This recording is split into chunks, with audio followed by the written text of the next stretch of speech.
We're your official station to talk Yankees and Mets. WFAN, WFAN FM, WFAN FM HD1 New York, and Odyssey Sports Station.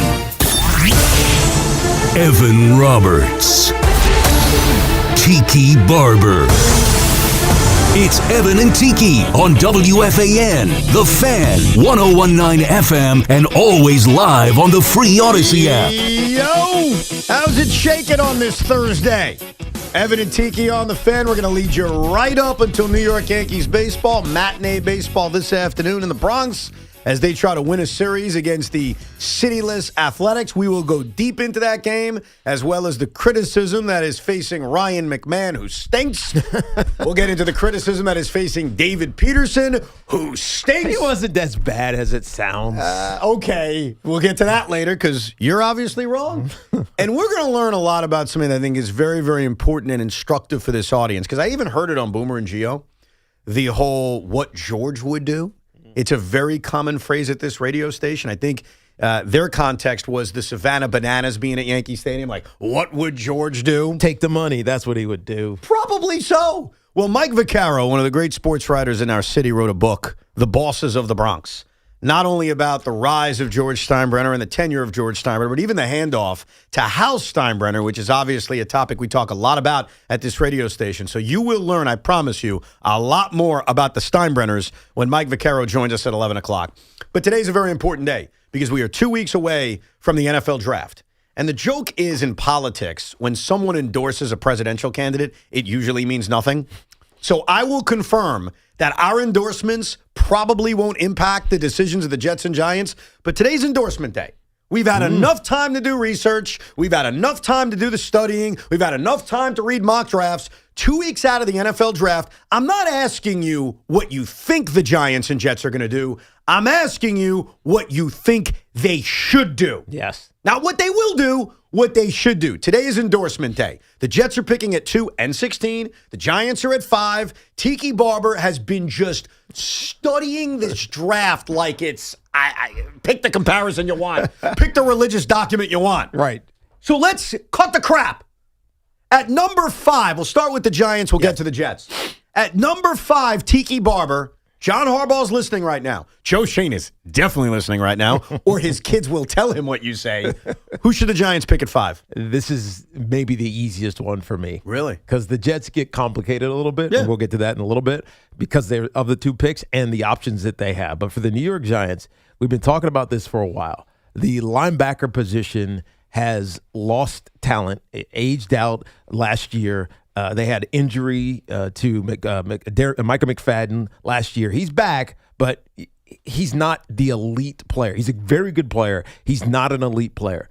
The New York Giants need to draft an impact linebacker, someone who is going to be a captain, someone who's going to be dynamic and around the ball no matter where it is in that front 5 to 7 level. So to me, the only draft pick for the New York Giants is Sonny Styles. The only draft pick? The only one at number 5 is Sonny Styles. Do you think democracy ends if they don't draft Sonny Styles? No, it doesn't. They'll make do. It'll be what it is. I trust the coaching staff, as we are going to say until we don't trust the coaching staff.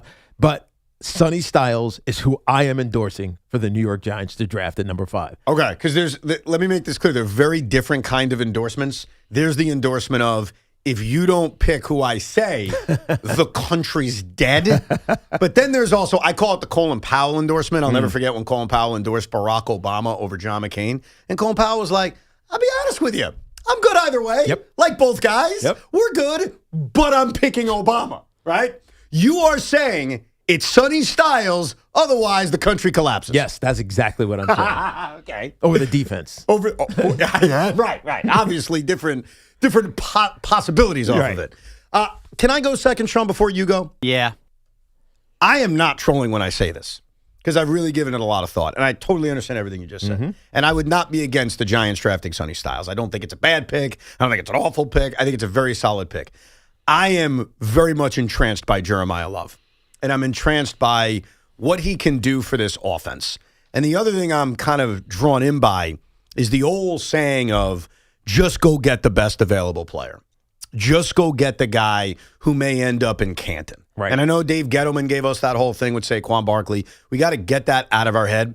But I do agree with that philosophy where, especially when I'm picking 5. Like, I'm picking 5. Yeah, how often are you picking 5? Never again. If you're a good team, you're not picking 5 often. I'll go out of my way right now to say this, and this is a positive comment for the Giants. You're not picking 5 again for the next decade. Like, this is it. This is going to be your last time. You better hope I'm right. This is going to be the last time you guys ever pick 5, barring some kind of crazy trade, like where you trade up or something of that regard.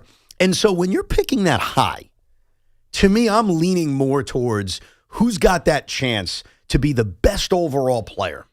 And I think Jeremiah Love is that guy. And in look, the draft, you mean? In this draft, yeah. Okay. And the other thing is, like, Cam Scottaboo is a cult hero, and he has sold a lot of jerseys, and we all like him. He's a very likable guy. I don't trust him. And so I think the running back room of the New York Giants is solid, but I think this has a chance to make it dynamic. Yeah, keep going. This is the second year of Jackson Dart. Yep. I want to give him as many tools as humanly possible to succeed. I got questions about the health of Malik Neighbors. And ultimately, I think where the Giants go in 2026 and beyond is going to be around Jackson Dart and this offense. This is an offensive league. And so I get it. I understand what happened with Saquon many years ago. I understand Sean's very misguided list about you draft a running back, you don't win a Super Bowl. I get all of it. But at least hear me out when I say the best player you could draft is Jeremiah Love. And so I am supplying my full-throated endorsement to the Giants drafting Jeremiah Love at 5. He'll sell a lot of comic books. He will sell a lot of comic books. He writes comic books. Does he? Yes. I didn't know what you meant by that. Jeremiah Star. Wow. Boy, I'm not even joking. I told you we did research. You think I was screwing around. I marvel at that ability. Very good. Does that sway you towards It's him at all? more anime than it is, DC, Marvel. Oh, he's an anime guy? That's what he loves. That changes things. It's not. But his comic book is not anime. Okay. It's all weird, okay? I find it very strange. Clown. All right, so you have fully endorsed Sonny Styles. I have fully endorsed Jeremiah Love. I think Sean's an open-minded guy. I think that he just heard what I said about Jeremiah Love, and I think there's a chance he's going to flip-flop and say he's the guy to go. So I know what's on everybody's mind. We should, quote, go ask Sean Morash. Why don't you go and ask Sean Morash? So this is very funny because obviously I'm head over heels with Sonny Styles, and we all know how my feelings on the Giants with the running back. We're making this prediction with the assumption they don't trade back because I think It's not a prediction. It is your endorsement. my endorsement. So is my endorsement allowed to be take whatever trade? Because I think that is essentially what I prefer more than anything else. You want out. I want out of You pick want number out, 5. and what do you want? I want to slide back a little in the first, and I want at least another top 100 pick, and then if that adds another 5th, whatever that chart value says. Just pick a guy to endorse. All right, then I'm going to do it. And I'm going to take exactly what Evan said, and I agree with him. How many times can you be in the NFL draft picking 5th overall, and the best player in the draft is still there at 5 overall? Time out. Don't listen. I think he's going to take the whole running back thing and go safety and Caleb Downs. Yeah, I think you're right. Don't look at him. Yeah. You think Caleb Downs? Yeah. Okay. Time in. Go ahead. Yeah. Caleb Downs. Nice. It's Caleb Downs. He's the best player in the draft, and he's not being pushed up the rung because he's a safety and he doesn't impact play everywhere. But if I look at the Giants, and I'm not just thinking about 2027, which I'm trying to be healthy about, man, if you're telling me in back-to-back years they could arguably get the best defensive players in the drafts in Abdul Carter and Caleb Downs and have each of the front and the back end of the defense essentially taken care of for the next decade, I don't know how any Giant fan could poo-poo that. I really don't. That's a full endorsement for Caleb Downs? Would you take him at number 5? So here's the thing. I would, but that's If why you love him, you'll take him. you love him. regardless. But I kind of understand that if you traded back a little, like somebody wanted to jump up for Carnell Tate and you slid to like 9, 10, 11, something like that, there's a chance he falls and you have the draft of your dreams.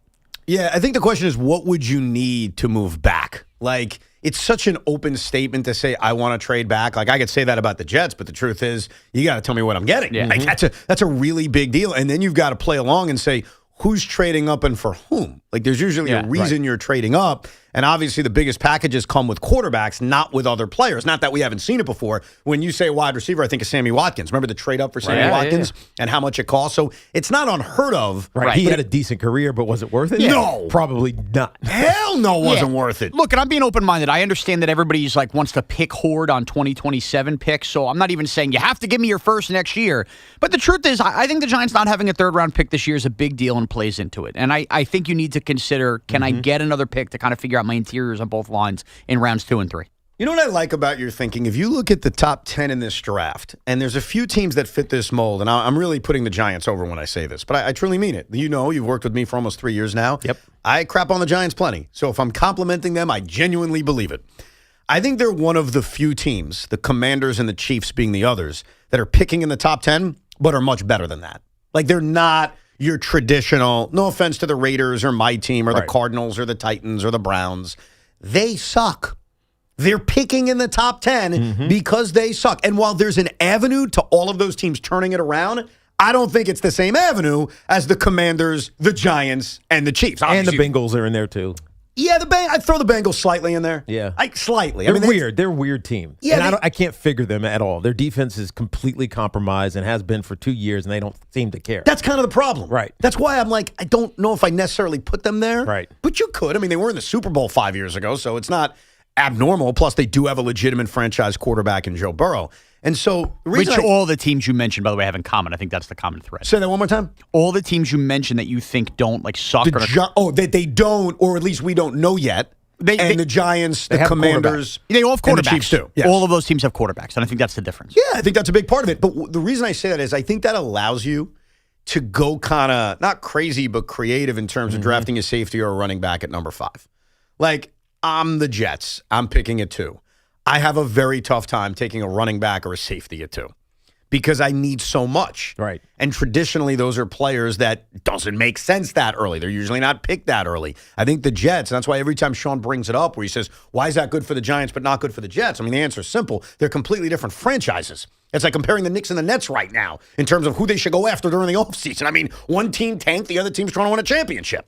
And I don't think the difference between the Giants and Jets is necessarily as big as the Knicks and Nets, but there's a difference.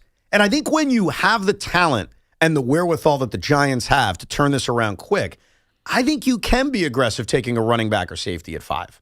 So I don't hate your pick. And I find it interesting that all 3 of us have come up with 3 completely different ways or different endorsements on what the Giants should do at 5, which shows you this is a complicated decision they're about to face. It very is about the Giants because there's so many ways you could go. 3 different opinions. Let me get to the Jets, and if you don't mind, can I start at 16 before we get to 2? Go ahead. Because I think the 2 thing is pretty basic. It's Arvell Reese, it's David Bailey. Yeah, right. It's a debate about what you want. It's one of those 2 guys. Yes, and we'll get to it. We talked a little bit about it yesterday. I want to start with 16 for this reason. I have fought myself long and hard about Ty Simpson. I have fought long and hard about this. And I know my reasoning may not please a lot of Jet fans, but I have to give you my reasoning. I am now against drafting Ty Simpson at 16. I am against drafting Ty Simpson in the first round of this NFL draft. When we get to the second round, third round, fourth round, fifth round, obviously, I think all bets are off. I don't think Ty Simpson is falling that far, so I think his name will not be mentioned when we're talking about the Jets drafting a quarterback project like a Drew Aller. I think that's later in the draft. Third or fourth round. But I'll tell you my reasoning, and it sucks. I hate my reasoning, but it's true. I went into the history of the NFL, and I started analyzing. I've made the argument on this radio station long before I knew you. For many years, Joe had the same argument, which is, you know what we should do? Take a quarterback every year. And you laugh, and then when you think about it. It doesn't. I mean, it makes sense until you find yours, but you're also wasting picks. Well, is it a waste if you're looking for the key to your future? And as we talked about earlier with those top 10 teams, having a franchise quarterback is the key. So I've always said that on the radio. Joe has said that. Callers have said that. Here are the facts. Other than the Arizona Cardinals in a unique situation of Josh Rosen into Kyler Murray, do you know how many times in the last 30 years a team has taken a quarterback in the first round in back-to-back years? You want to guess? Twice. My research says 0. Yeah, I would say none. Even though the Commanders took 2 quarterbacks. In the same draft. In the same draft. Now, that was different. Hold on, the Cardinals. I just said I'm sorry, you said accept the Cardinals? I said outside of... my bad. It's okay, I love you. Outside of the unique situation, I also name-checked who they took right. of the Arizona Cardinals. drafting Josh Rosen and then saying, hey, let's blow the whole thing up. We're picking number one. We're going to take Kyler Murray. It doesn't happen. Now, the argument to me could be, but Evan, they could blow it up. And they could. But my gut right now is they're not blowing it up. Like Aaron Glenn may be gone, but Darren Muji's going to be here. And so I think it's unrealistic as much as I can scream into the microphone, hey, draft one this year, draft one next year. They're not doing that. Right. And if you take that at face value that they're not doing it, and you're on the fence about Ty Simpson, you're not sure about Ty Simpson, in a quarterback draft next year, that is loaded. Right. With the Jets featuring 3 first-round picks, potentially their own being a top 5 pick.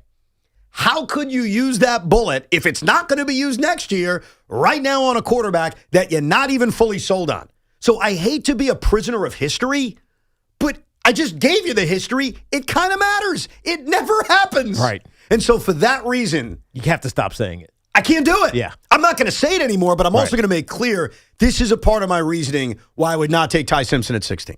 I agree with you. And I think that the 2027 draft, and I've said this multiple times, is stacked with quarterbacks. It is just, it's so full of quarterbacks, guys who are going to be not even projects, maybe play right now quarterbacks in the NFL, from Arch Manning to John Mateer, who went back to Oklahoma, Drew Mestamaker, who I keep talking to and remind you about, who's going to be at Oklahoma State next year. He transferred because his coach, Eric Morris, took that head coaching job. Dante Moore, who was supposed to come out in this draft, Julian Sand, Lenore Sellers. There could be other guys that just come out of nowhere who have great seasons. So next year's draft, if you are still desperate for a quarterback, is going to provide you with a quarterback. So you don't need to take one unless you get a project in the 4th round. And I think that's what you do. Ultimately, I'll give you the game plan this far out. It may not be that appealing. It may be very difficult to convince yourself to get into the season or buy jet tickets. But I'm going to be honest, this is what I would do considering the situation that the New York Jets are now in. Geno Smith is the starter. I think they should draft a project. Right. You can go through which that project should be. I know Drew Aller is an appealing name.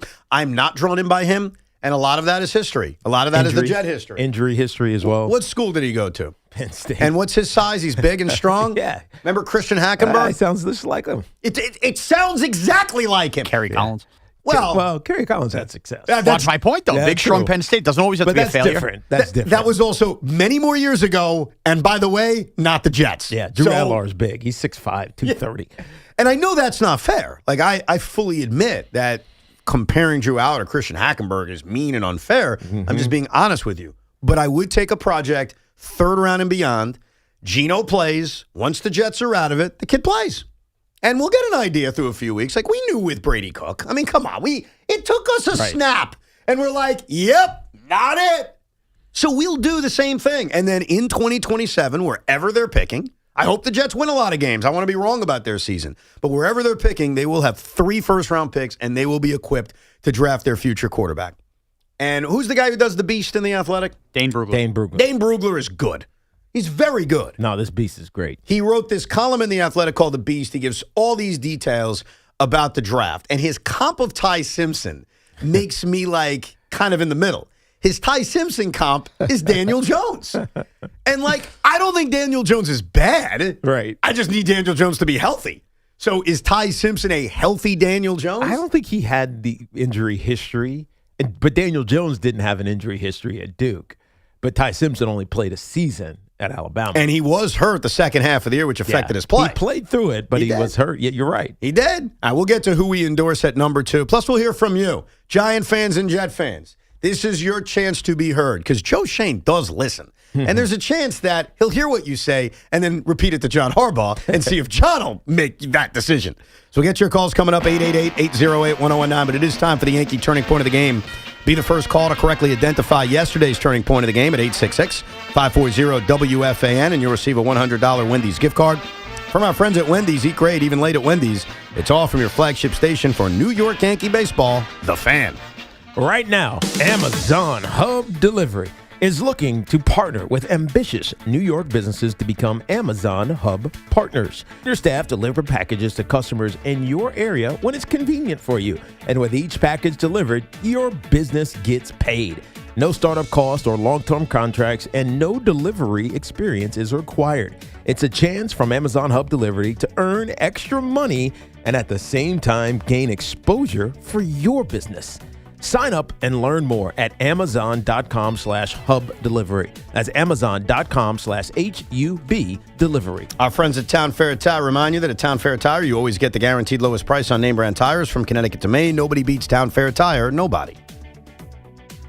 And this portion of the program is sponsored by the New York International Auto Show. Visit autoshowny.com. It's also sponsored by Crystal Geyser Alpine Spring Water. The New York Auto Show, an experience you won't get anywhere else. 4 floors, hundreds of vehicles. See them, feel them, ride in them. Simulators, custom-built vehicles, family fun. Daily through this Sunday at the Javits Center. AutoShowNY.com. What makes Crystal Geyser Alpine Spring Water different? We always bottle our Alpine Spring Water less than 1.5 miles from the spring source, and all our bottles are made with 50% recycled plastic from our own recycling plants. Crystal Geyser, bottled at the spring source. Spring and summer are around the corner, and now's the time to prepare for pest season. Ticks, mosquitoes, ants, and rodents, they're all active this time of year. For over 50 years, homeowners and businesses have chosen J.P. McHale Pest Management. With local offices in New York City, Long Island, Hudson Valley, and Connecticut, with over 2,000 5-star reviews, they deliver proven year-round protection. Right now, take advantage of J.P. McHale's seasonal residential discounts and free commercial inspections. Visit nopest.com. That's NOPESTS.com. J.P. McHale Pest Management, not just good, guaranteed. Hello, New York, New Jersey. Bank of America, in partnership with Visa, invites you to a FIFA World Cup 26 watch party.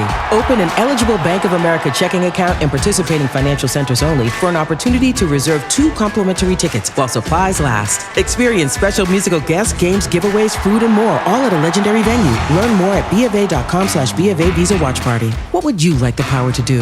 Bank of America, proud to be the official bank of FIFA World Cup 26. Bank of America N.A. member FDIC. Terms apply. All rights reserved. Hey, it's Tiki Barber. Looking for a great deal to stay connected? Now, for a limited time, new Verizon mobile and home customers can get Fios and a line of mobile for just $69.99 a month with AutoPay. Get Fios 300 megabit per second for $20 a month and unlimited welcome for $50 a month plus taxes and fees when you bring your own phone. Visit a Verizon store today to learn more and switch. For new Fios, internet, and mobile customers, discounts applied over 36 months. Mobile and home discount enrollment required. Additional terms apply. In times of congestion, unlimited 5G and 4G LTE may be temporarily slower than other traffic. Domestic data roaming at 2G speeds. 1-877 Cards for Kids. KARS Cards for Kids. Ready to get rid of that old car? Donate it to Cars for Kids. Call 877 Cars for Kids to reach a friendly live agent. Donation is super easy, and your car can be picked up as soon as tomorrow. Call us now or go to carsforkids.org. 1-877 Cars for Kids. Donate your car today. Did you know you can donate real estate too? This is the story of the one. As a maintenance tech at a university, he knows ordering from multiple suppliers takes time away from keeping their arena up and running. That's why he counts on Grainger to get everything he needs, from lighting and HVAC parts to plumbing supplies, all in one place. And with fast, dependable delivery, he's stocked and ready for the next tip-off. Call 1-800-GRAINGER, click Grainger.com, or just stop by. Grainger, for the ones who get it done. Just hearing the word IRS can make people break out in a cold sweat. No one wants to deal with the IRS, and now you don't have to. The good news is Legal Tax Defense has been successfully negotiating with the IRS for more than 15 years. It doesn't matter how much you owe, whether it's $5,000 or $5 million. You deserve the best in the business on your side, and that is Legal Tax Defense. Even if you're working with someone else and just want a second opinion, there is no cost or obligation to call. They can prevent levies, liens, wage garnishments, even file back tax returns. And the best news about Legal Tax Defense is they won't take your case unless they know they will reduce or eliminate your tax debt. Call Legal Tax Defense right now for a free no-risk consultation. 800-284-1238. 800-284-1238. You have nothing to lose but everything to gain. 800-284-1238. Did you know about 1 in 3 people with plaque psoriasis may also develop psoriatic arthritis, which causes joint pain, stiffness, and swelling? Does this sound like you? Listen to what it sounds like to be a million miles away. Tremfya, guselkumab, taken by injection, is a prescription medicine for adults with moderate to severe plaque psoriasis who may benefit from taking injections or pills or phototherapy, and for adults with active psoriatic arthritis. Serious allergic reactions and increased risk of infections and liver problems may occur. Before treatment, your doctor should check you for infections and tuberculosis. Tell your doctor if you have an infection, flu-like symptoms, or if you need a vaccine. Imagine being 1,000,000 miles away. Explore what's possible. Ask your doctor about Tremfya. Visit Tremfya.com or call 1-800-526-7736.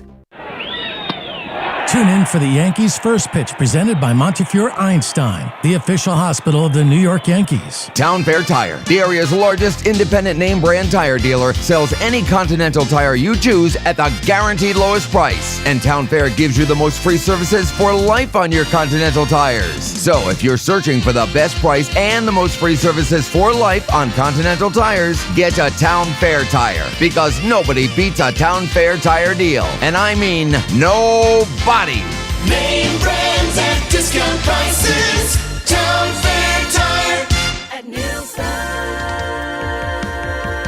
Fun is in the driver's seat. Get in on the savings fun now at Nielsen Dodge during our lease pull-ahead event. Get out of your current lease early and get into a new vehicle. Don't wait for your lease to end. Upgrade now. We have hundreds of new Jeeps, Chryslers, Dodges, and Rams to choose from. There's 0% financing available, 0 security deposit for qualified buyers with 0 down payment available. Lease a new 2026 Jeep Wrangler 4-Door Sport S 4x4, just $259 a month. Or choose from hundreds of quality certified pre-owned vehicles. End your lease early and upgrade today.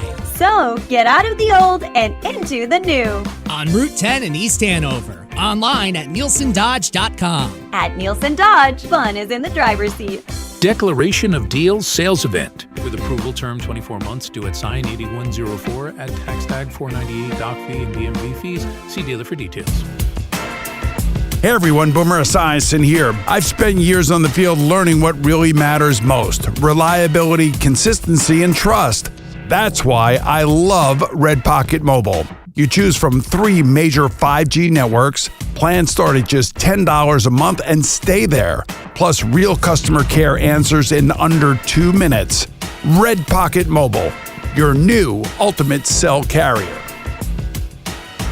For 100 years, London Jewelers has been part of life's most meaningful moments, from engagements and anniversaries to milestones, big and small. We've helped mark the moments that matter the most to our customers. Generations of families have trusted London Jewelers for exceptional craftsmanship, timeless design, and service that lasts a lifetime. As we celebrate a century of excellence, we thank you for being part of our story, and we look forward to the moments still to come. We invite you to visit London Jewelers at any one of their 6 locations. London Jewelers, celebrating 100 years of brilliance. Before football takes over, the party starts early in Pittsburgh. Be there for the night before, an exclusive invite-only concert at Rivers Casino Event Center on Wednesday, April 22nd, featuring Jason Aldean, John Morgan, and Shane Prophet. Just days before Jason's new album, Songs About Us, drops April 24th. Want in? Enter this national contest now at Odyssey.com/the night before. That's Odyssey.com/the night before. The Fan, 1019 FM WFAN, an Odyssey sports station. Yo! Evan and Tiki on the Fan. One other thing I was thinking about, and I give credit to Craig in the afternoon. I heard Mike Florio write this as well. The idea, because I was bothered yesterday by the pictures that were taken of Diana Russini and Mike Vrabel, that it was very creepy that was happening and the New York Post was publishing it. Right. And they both suggested that it probably was a private investigator. Mm-hmm. And so logically you think that maybe one of the spouses thought something was going on, so hired them. Right. But the other thought is, and I don't think this is comical, even if it may sound it when it comes out of my mouth, because if you think about it, it makes a lot of sense. Is it possible that another NFL team did it? No. See, I knew you'd have a reaction. There would be no way. Can I explain why? Okay, go ahead. Because it would disrupt the Patriots' way. No, it's not even disrupting the Patriots' way, despite their great success. You could be bothered by a relationship between a head coach and a reporter if you think things are being leaked out to their benefit. Now, you could argue things are being leaked out to the benefit anyway, but in terms of there being an inappropriate relationship and certain stories are coming out because of that relationship. So give me an example of a story. You really want me to do that? Yeah. A.J. Brown. I mean, she has reported that A.J. Brown's trade interest is coming from the New England Patriots. And I think it's logical now for people to say, is that connected? I don't know if it is. I don't know if even if they're having any kind of inappropriate relationship. I don't think those pictures prove anything. But if you are a team and you don't like that, and you don't like the fact, because it's a two-way street. I think that Diana is getting ridiculed as it's unethical on her end, which I'm not saying it isn't. It is, but it's also unethical on his end. Right. Like, let's be honest.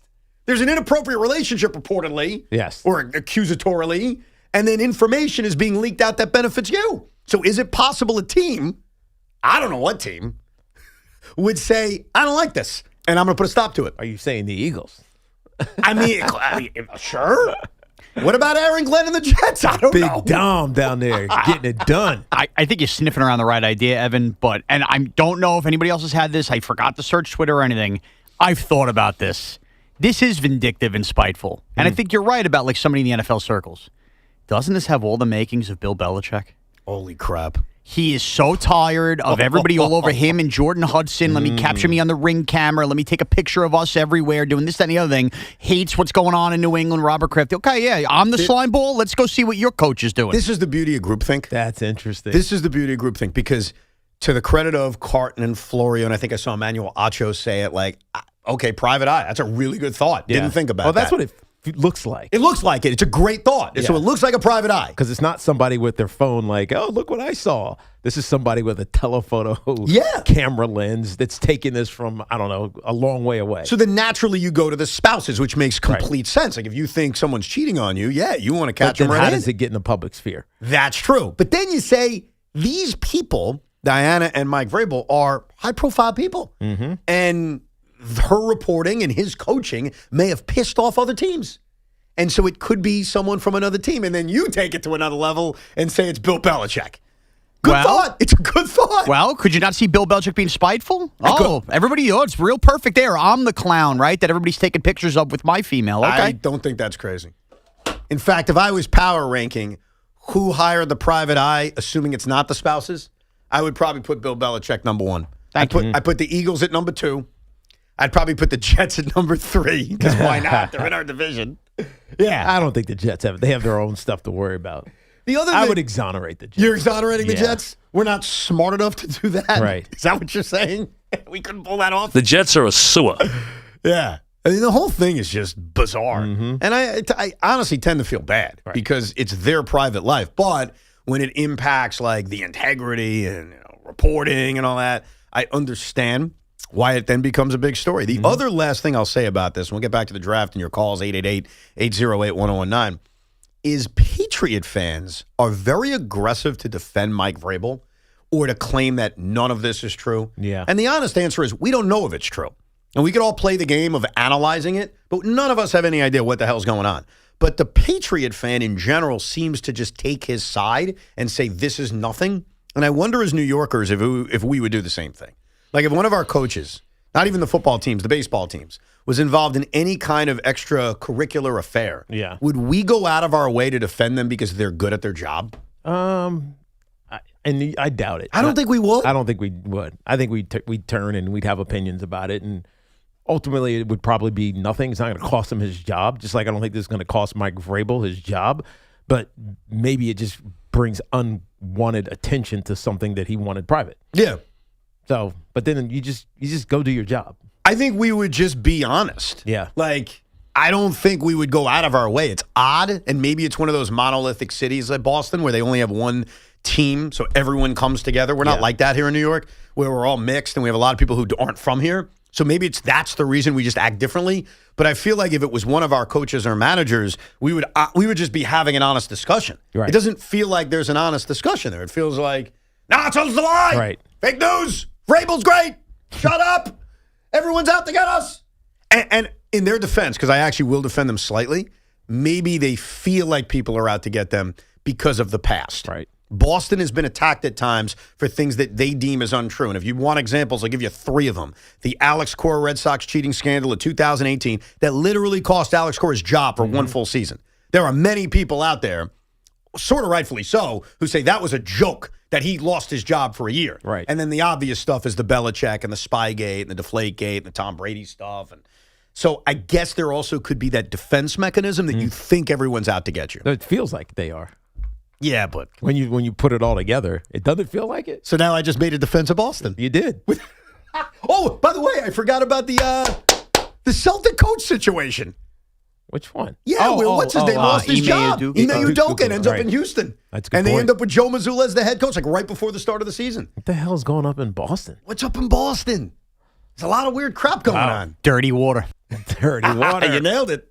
Let's go to Jimmy in Warren County. What's up, Jimmy? What's going on, fellas? Yo. Well.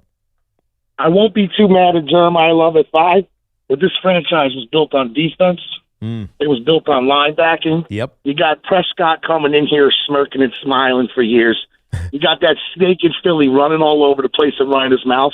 According to my calculations, it's time to start hitting people again. Right, hitting So them give in the me mouth. Styles at 5 or drop back and give me Downs because we got to establish a certain brand of football. Okay. New York Giants football. Let's hit somebody. I like Let's that, go Jimmy. defense. That feels old school. That should be a T-shirt. Let's hit somebody. A big, strapping linebacker in Sonny Styles or an impact leader in Caleb Downs. All Ohio State, by the way. Yeah. It is kind of crazy when you think about the recent era of Giant football and the linebackers that they've had. It has not matched the proud history of Giant linebackers. No. It's been very different. And so it would feel a little old school if you go out, not only draft Sonny Styles, but he turns out to be this great player. And you were mentioning to me, he's the only linebacker with a first-round grade? Yeah. I mean, there are good linebackers in this draft. Rodriguez, the kid, I think who was the second rated linebacker in this draft. They're all second and third round rated draft picks. That means when will they start and what's their peak? Like, are they Pro Bowlers or all pros, etc. So there's only one that's kind of a guarantee, and that's Sonny Styles. You mentioned the other day, off air and on air, that one of your fears is some of these really good players dropping to Washington and Dallas. Yeah. And so that's just where you're seeing it mocked. I get it. One of the guys, and both of you, I don't want to say you don't want them. Sean doesn't want them, but you're more into others, is Jeremiah Love falling past Tennessee and falling past the Giants and ending up with either Washington or Dallas. Our boy Al Cintron, big Commander fan, wants Jeremiah Love for the Commanders. He's the opposite of Sean Morash. He wants him. So there's a chance after not wanting him, he comes back to haunt you. Yes. Yeah. I'd almost say it's the likeliest scenario when you look at the draft board if you and Tennessee both pass on him. Yeah, we lived this already once with the same hyped running back, Ezekiel Elliott going to Dallas. And, okay, he was good with Dallas. Didn't win any super. Great. He was great. Great. Won Rookie of the Year. No doubt. And listen. Are you downplaying him? Like, he was pretty damn good, man. No, but this is exactly my point. He didn't exactly haunt the Giants. It wasn't like when you played the Dallas Cowboys, like, oh, my God, they're screwed because Zeke Elliott's a Cowboy. And I think he was a great player. But my point is the Giants didn't suck because they passed on Zeke Elliott and he ended up being a Cowboy. No, it's true. Look, he won a lot of games for the Cowboys. In fact, he helped the Dak Prescott era happen because they were so run-heavy.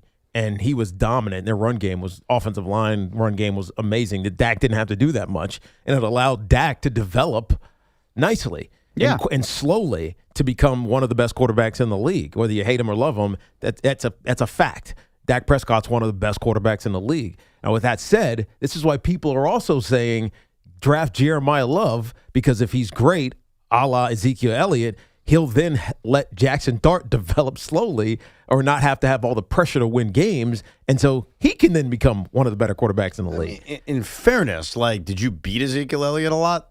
Like, did you hand the Cowboys a lot of losses? I don't think we beat a lot of teams. Yeah, that's the thing. The Giants have sucked, but I know. So then, what do you mean he didn't haunt you? Evan, like, my point he is, was really good, and you never beat them. Like, isn't that kind of simple? Look, but you don't think back in that era, like the Commanders or then Redskins think back of passing on me. Sure, because I haunted them for most of my career, and so Washington fans will say, "Damn, that Tiki bar, we should have drafted him." Giant fans don't say, "Man, Zeke was I hate Zeke."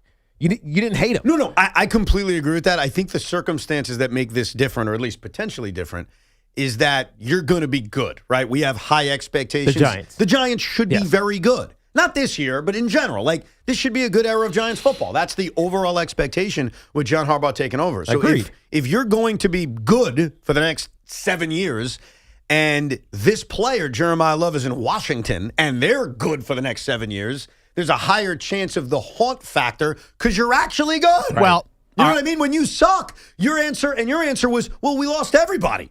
Well, that's not the plan for the next 7 years. I would say it's a little different. To speak to Tiki's pick, which I love in Sonny Styles, the Giants can't stop the run. You draft Jeremiah Love, you're still not going to be able to stop the run. Whoever the cowboy and commander running back is probably going to kill you anyway. I'd rather take the guy who stops the run and let them have Jeremiah Love. Fair enough. Let's go to Brian in Long Beach. Oh, crap. Hey, Brian. Sorry. It's all good. Hey, how you doing? First-time caller, diehard Giant fan. I appreciate you, dude. Hopefully I'm not stealing anyone else's ideas here with the Giants.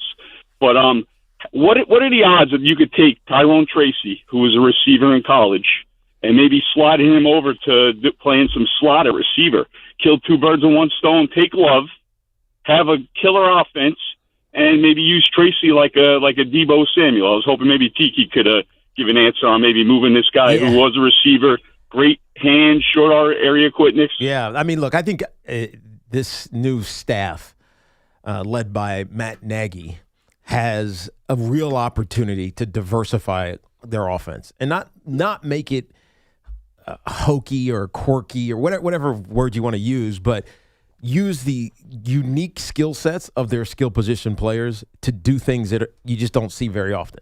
Like, the Giants have been mostly traditional in how they run the ball, how they it's been, I don't want to say basic, because you had to be that way just to get consistency. You do the same things over and over and over and over and over again and get good at them. But if they do take Jeremiah Love, I don't think moving Tyrone Tracy to wide receiver is smart. I think keeping Tyrone Tracy as a running back and having versatility in how you use him is smart. So it's a problem you want to have, by the way. Have great players, depth at all positions, and then let them let the best man rise. And then if you have still really good players, use them in different ways. I went back and forth on my endorsement for the Jets, and I guess I'll follow the Colin Powell line of 2008, where I'm good either way. I'm going to endorse this guy, but if the other guy wins, we're great. I'm happy. It's a great election. Yay. I think at 2, I'm good with either David Bailey or Arvell Reese. Mm-hmm. Like, there's no bad pick. Right. Now, obviously. Now, you know they're very different. Yes. Very different. Yes, but the Jets need everything, so very different doesn't matter. You know what I mean? Like, the Jets need, and I would take out Jeremiah Love in this because of the position he plays. This is why things are different. I think the Jets, in rebuilding their defense, need so much that whatever David Bailey is that's different, which is more of your traditional edge pass rusher, versus Arvell Reese, who's different than him, I can use both. So I'm trying to figure, this at least is my thinking on this, Tiki. My thought is, very basic thought is, I want the guy who I'm the most sure about who's going to be the best player for the next 10 years. Yes. Because I need so much. Yeah. So, first of all, am I on the right path, and are the Jets on the right path, that those are the 2 defensive players they should be choosing from?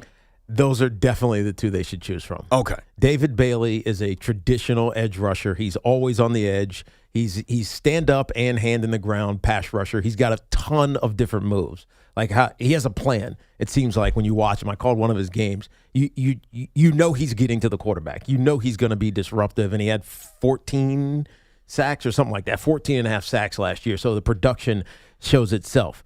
Arvell Reese, while listed as an edge rusher, isn't really an edge rusher. He's a chameleon. He's everywhere.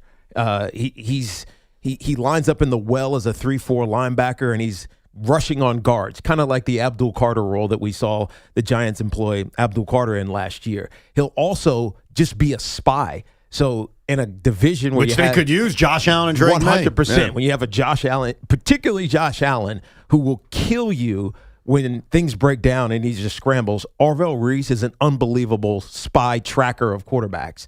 But he also then can get on the edge of the line of scrimmage, and he's a stupid athlete and run around tackles. And so for my endorsement for the New York Jets, I have to go Arvell Reese, because I think that versatility will serve your super-powered head coach who's calling defense and Aaron Glenn, I think it gives play call is my superpower. Really, gives them so many options to use a guy and just have him wreak havoc everywhere. Yeah, but is this a Colin Powell endorsement? Or is this a, you better take Arvell Reese endorsement, otherwise the country's dead? It's a Colin Powell endorsement. Okay.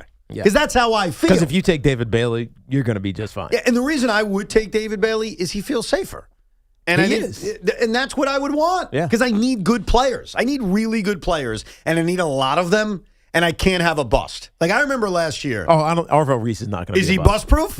He's bust-proof. Okay. Because I asked you guys, both of you, about Abdul Carter, because you were very high on him after the Giants drafted him, and I said, hey, he could always bust out. And you're like, no, he can't. He can't be a bust. I said, is he bust-proof? And you both said he's bust-proof. He is. We're 1 year in. He's not a bust, so we're good for now. No, he was bust. He's not even close.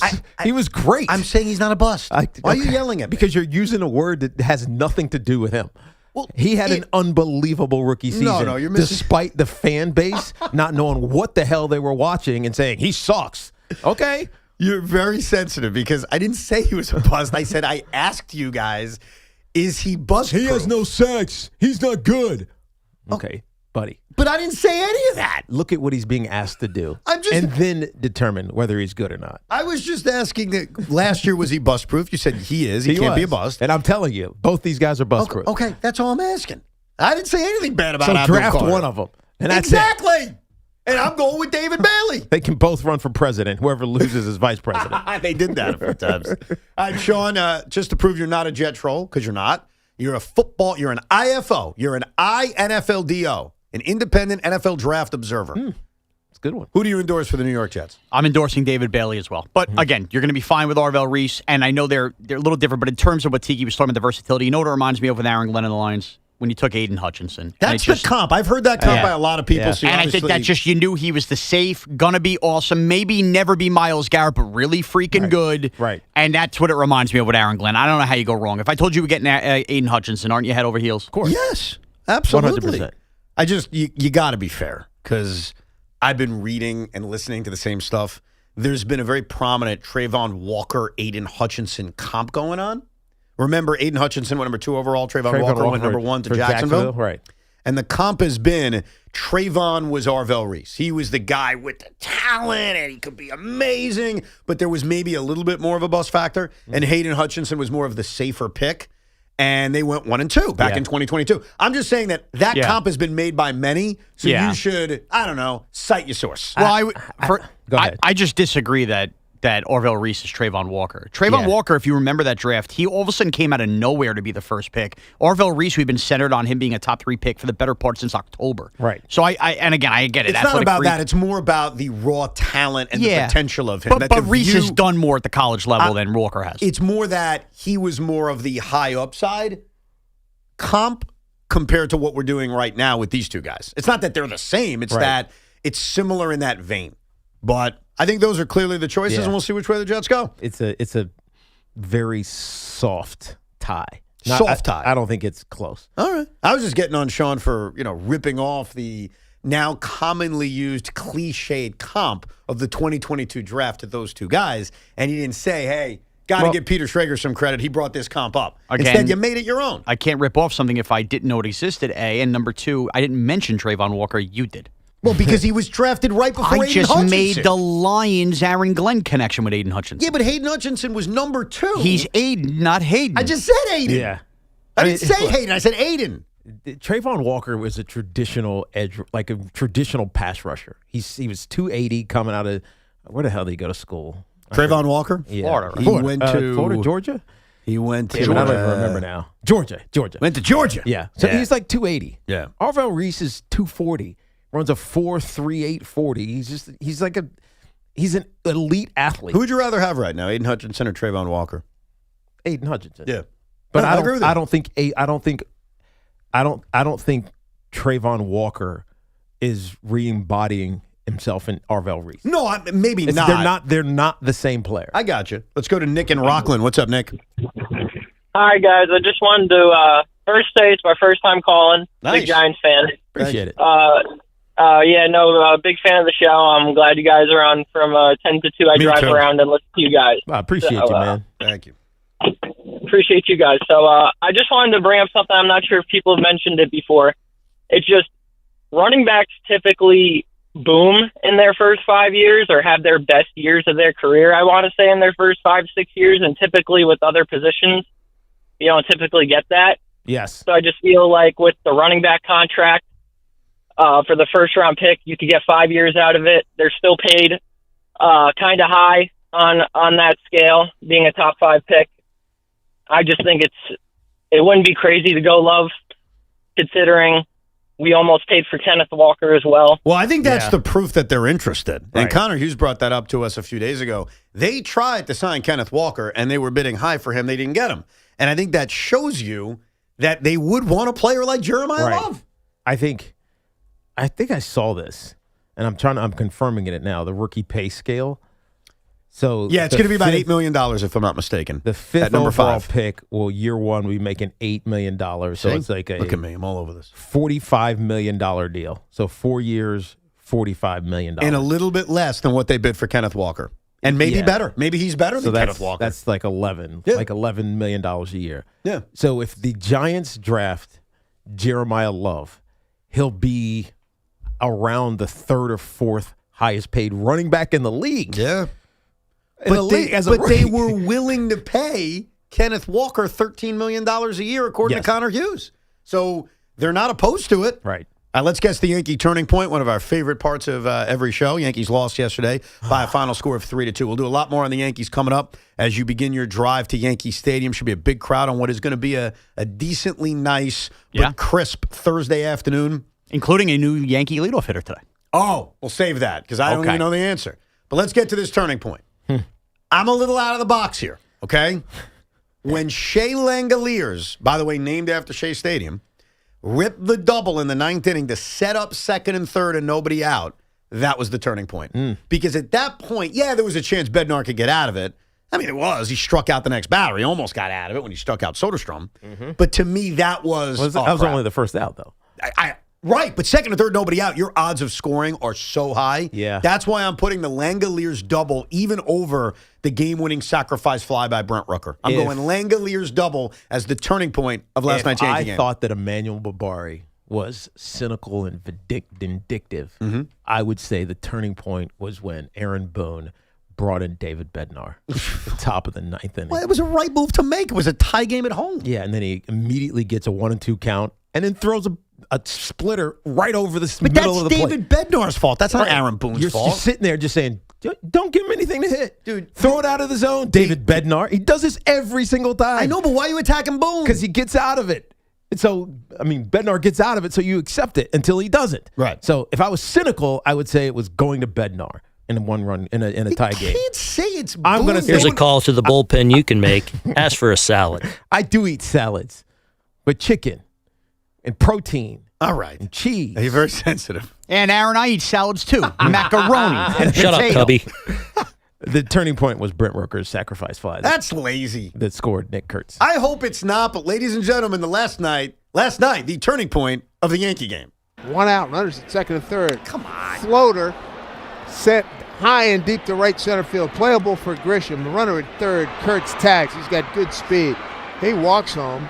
Langoliers, the runner at second. He tags, goes to third. And the A's take a 3-2 lead on the sac fly by the veteran Brent Rooker. I expect better, Emmanuel. The sac fly. That's a lazy pick. Otherwise, Tiki's right and I'm wrong. This Fan Focus is sponsored by Chef IQ, precision cooking, effortless results, chefiq.com. If Tuesday was a great day for the baseball locals, Wednesday was the opposite. David Peterson was lit up once again, including a 4-run second inning. Mets fell 7-2. The Yankees had David Bednar give up a run in the ninth, as you just heard, and they did nothing in the bottom of the ninth with their weak-ass bottom of the lineup to lose 3-2. The Rangers also lost their final home game of their 100th season 5-3, and thank fans by sticking up their sticks when they should have stuck them somewhere else. They're also getting sued. Yeah, Dancing Larry, not a good scene. Yeah, Dancing Larry apparently spits on people and touches them. It's it's a scene. Were you a Dancing Larry guy? I always thought he was a fool. I mean, define Dancing Larry guy. Like, he is what he is. He right? says he's a clown. Do I get, like, pumped up? I mean, I guess if I had 7 Kona big waves in me, sure, I'll start going nuts. We'll get to the baseball a little bit later on, including the weak-ass bottom of the Yankees order and something fascinating that Aaron Boone said about Ryan McMahon. But when we come back, we learn more about really the history and the current state of the New York Yankees. Mike Vicaro, great New York sports writer and the author of The Bosses of the Bronx, joins us in a few minutes. Spring is the perfect time to refresh your home, and Windorama is making it easier than ever during the Spring Refresh sale. Save up to 30% on your window and door project. Plus, take advantage of low to no interest payment plans when you purchase and install with Windorama. It's simple. Book your free in-home consultation, shop from home, and let their local certified experts handle measurement and installation. Visit Windorama.com to book your free in-home consultation today. With the warm months just about here, it's time for a healthier you. My good buddy John Gallucci Jr., CEO of JAG Physical Therapy, always tells me how important it is to focus on your biomechanical chain to reduce injuries. Well, now is the time for you and your loved ones to turn to JAG to get stronger and function at a higher level. The dedicated team of physical therapists at JAG Physical Therapy will develop a plan specifically for you to help prevent injuries. And if you have an existing injury, their expertise and commitment will help you get back to the life you love. Schedule your appointment today at jagpt.com. That's JAGPT.com. This is an Odyssey Sports Minute. This Odyssey Sports Minute is sponsored by Wrangler. Shop Wrangler.com for new denim styles to kickstart your day.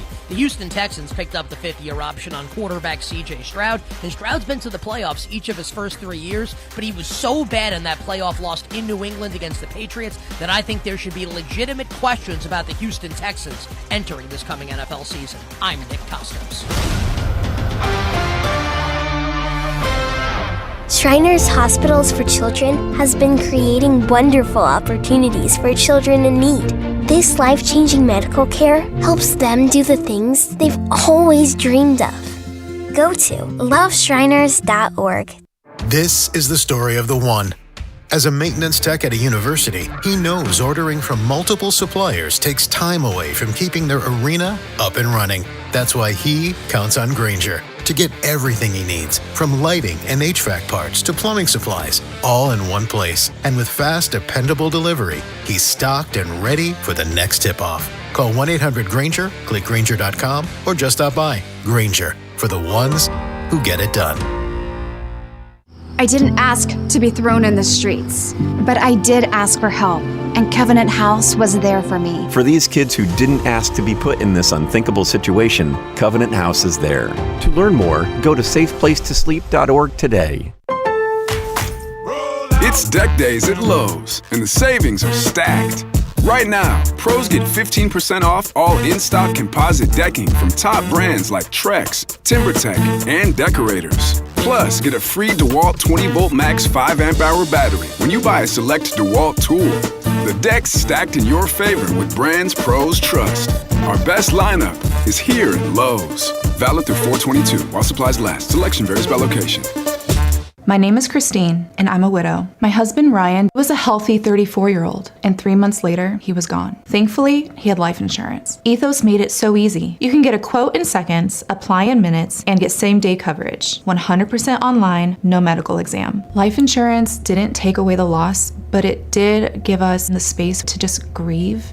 Get your free quote at ethos.com/protect. ethos.com/protect. Paid spokesperson. Time spent on application may vary. Online health questions required. Our yoga instructor challenged us to find inner peace. I found it faster than anyone. After 4 seconds, I stood up and screamed, "I found Nirvana! I win!" They asked me to leave. I guess they don't respect winning. Bet365 does, though. New customers get $200 in bonus bets just for betting $10. Namaste, losers. Bet365. Winning is everything. Gambling problem? Call 1-800-GAMBLER. 21 plus only. Must be physically located in Pennsylvania. T&Cs apply. In-app only. Hello, New York, New Jersey.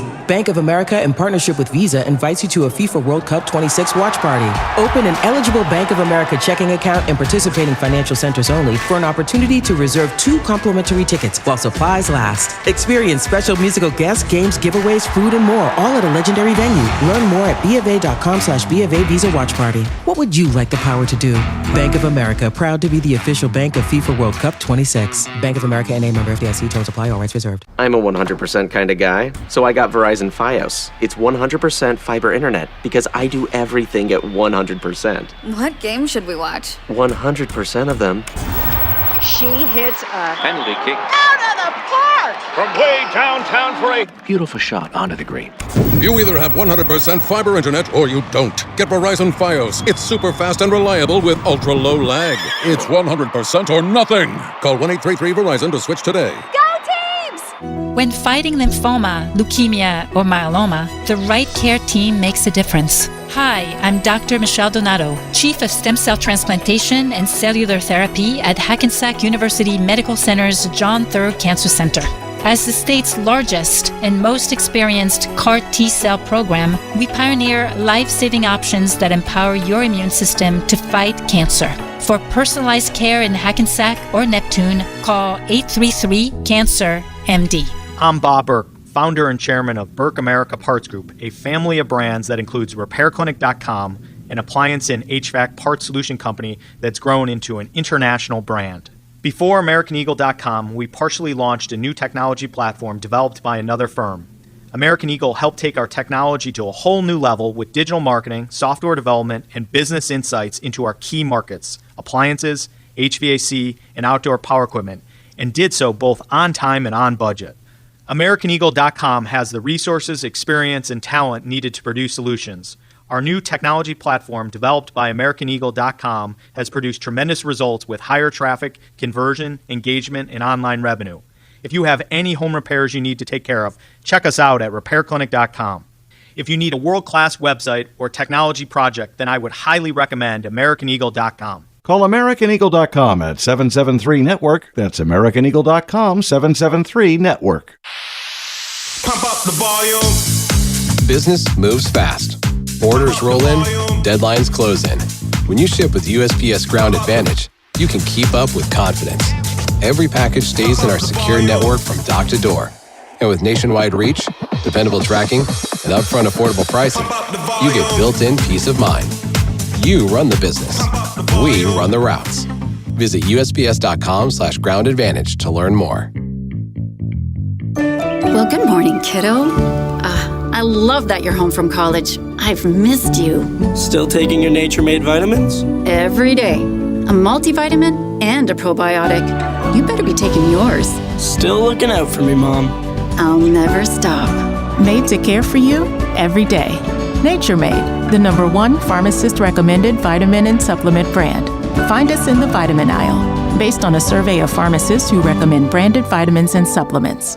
There's a difference between liking a house and actually getting it. Redfin is built to make up that difference and close the gap between finding and owning the home for you. Redfin agents close twice as many deals as other agents, so when you find a home you love, you're not a step behind when it's time to make an offer. That means less watching great homes disappear and more focus on the ones you'll actually move into and call home. Redfin helps turn saved listings into real addresses. Get started at redfin.com. Own the dream. Our friends at Town Fair Tire remind you that at Town Fair Tire, you always get the guaranteed lowest price on name brand tires from Connecticut to Maine. Nobody beats Town Fair Tire, nobody. We love talking about the Knicks and Nets on WFAN, WFAN FM, WFAN FM HD1 New York, and Odyssey Sports Station. I would certainly argue the most talked about name on this radio station since its inception in 1987 was Steinbrenner. It was George for many years, and lately it's been Hal. So let us all learn more about that Steinbrenner legacy. I have quoted this book about 7 times in the last 2 weeks. Now we hear from the author himself, the great Mike Vicaro, the author of Bosses of the Bronx, the endless drama of the Yankees under the House of Steinbrenner. I finished it in about a week and a half. It was an excellent read, so I advise everyone to go get it. Mike, thank you very much for coming on, man. How are you? Well, thank you, Evan. I mean, I feel like I owe you a part of a commission for all the time you talked about it. So thank you for that. No problem. I start with a grandiose question because I grew up towards the end of the Steinbrenner run, and so I had an impression of him. I read your book, and here was how I took it. I said, boy, that guy was crazy. That guy was nuts. But overall, I thought he was a good guy who just wanted to win. That was my final, impression of George. For you, as someone who covered him and then did all the research for this book, how would you define George Steinbrenner? Exactly that way, Evan. He was so multifaceted. Look, the Yankees won 7 championships on his watch. You can't just dismiss that. The fact of the matter is they also won most of those for times he was away and other people were able to build the teams without his interference. So that's also part of the record. But you know what? I mean, for one thing, he rescued the Yankees. They had one foot out the door for either Jersey or New Orleans or someplace else. And he bought the team. And that's really why he got the team. I mean, they got us at a discount from other bids because he was willing to commit to keep them in New York. Well, for at least another 15 minutes or so before he started dallying with Jersey himself for a couple of years. But the fact of the matter is that, he kept them there. He built the brand back up to where it had been and then beyond where it had been. And then later on, obviously, into the stratosphere. So, you also have to credit him for that. And look, part of the way he did that was to make sure he was on the back page 325 days a year. He was on the back page in January as much as he was in the season, and he loved it because even if it wasn't great for him necessarily personally, and he looked like a buffoon sometimes, it had the Yankees, people talking about the Yankees, all year long. And look, we take that for granted now. Yankee fans talk about the Yankees every day of the year now. And maybe they did back in the day also, but he made sure of it. He made sure of it, especially at the time. Let's not forget, when he bought the team, it was very much of a Mets town. I mean, it was the Mets outdrew the Yankees 2.5 to 1 for the first couple of years in the 70s, and within 3 years, that had completely reversed. You know, Mike, it's interesting you say that about being on the back page because I remember when I was playing, and I'd have a big game, and then the Yankees would be on the back page. I'm like, what the hell? We should be on the back page. But I wonder because I feel like when success is promoted like it was with the Yankees, it's almost intentional. So was this intentional? Was this something that was from the marketing side, or was this just the natural charisma of George Steinbrenner? Was this an intentionality in how they marketed and built the brand of the Yankees? Yes, it was, Tiki, but don't ever confuse George for answering the marketers or anybody else. This was all him. Yeah. This was how he was going to do it. He very famously and ironically, on the day he bought the team or became part of the ownership group that bought the team, announced that he was going to stick to building ships and to be an absentee owner, which of course is one of the great lies or one of the great ironies in sports history. And I talked to him about that one time, and he said, I knew when I said that I didn't mean it. He's like, I know myself better than anybody. I knew I wasn't going to let somebody else run my baseball team, but that was all part of it. He realized that when he bought into the Yankees, he wasn't just buying the Yankees. He was buying New York. He was buying the Yankee tradition, the Yankee history, and that's really what he sold. Look, in the same way that he bought the Yankees for a discount, Reggie Jackson, Kefris Hunter, those guys weren't. He didn't have the highest bid for those guys. I mean, but he was able to sell not just a fat contract. I mean, look, they weren't underpaid either, but he was able to sell them on New York and the Yankees. And look, especially Reggie. All he had to do was take Reggie on a walk along Central Park. And all the people would come and yell at him, the cab drivers and the carriage riders. And, that's what really sold Reggie. And he understood that. He understood what he had as an asset, and that's what he really sold, really, until the day he died. We're talking to Mike Vicaro, author of Bosses of the Bronx. Let's go back to when he bought the team. You mentioned how a lower bid was accepted by CBS because George's group was going to keep this team in New York. The thing that made me go OMG while reading your book was the idea that if the Lehman brothers, who were bidding on this, had bought the Yankees, Willie freaking Mays, was actually going to be the manager of the New York Yankees. You got to tell everyone that story because that's amazing to me. And that's one of the things that, when you actually just do a full deep dive into researching like what it was like. And people don't remember that story, but that was in all the papers. It wasn't like I broke that story. That story was around. Just Nobody really knew about it because it was kind of a small item and everybody forgot it over time. And Lehman Brothers had a bid of at least $12 or $13 million. It was, but they made no bones about the fact that they were going to explore New Jersey and probably follow the Giants out the door if New Jersey was willing to build a stadium. And Bill Paley at CBS, legendary figure in American culture, let alone CBS, he already knew that he was going to be known as the guy who let the Yankees kind of crumble. He didn't also want to be known as the guy who let the Yankees leave New York, and that's why George appealed to him so much. And look, I mean, but it was great. In fact, most of the writers who appeared at the stadium on January 3rd, 1973, they'd heard the rumblings about Lehman Brothers. They'd heard about Herman Franks, the old Giants manager, was going to be the GM, and they'd already heard that his first call had already been to Willie Mays, and that Willie Mays was going to basically retire a year early and become the manager of the Yankees. And there's so many curious things that are attached to that, right? I mean, the whole farewell tour Willie had that year in '73 would be gone.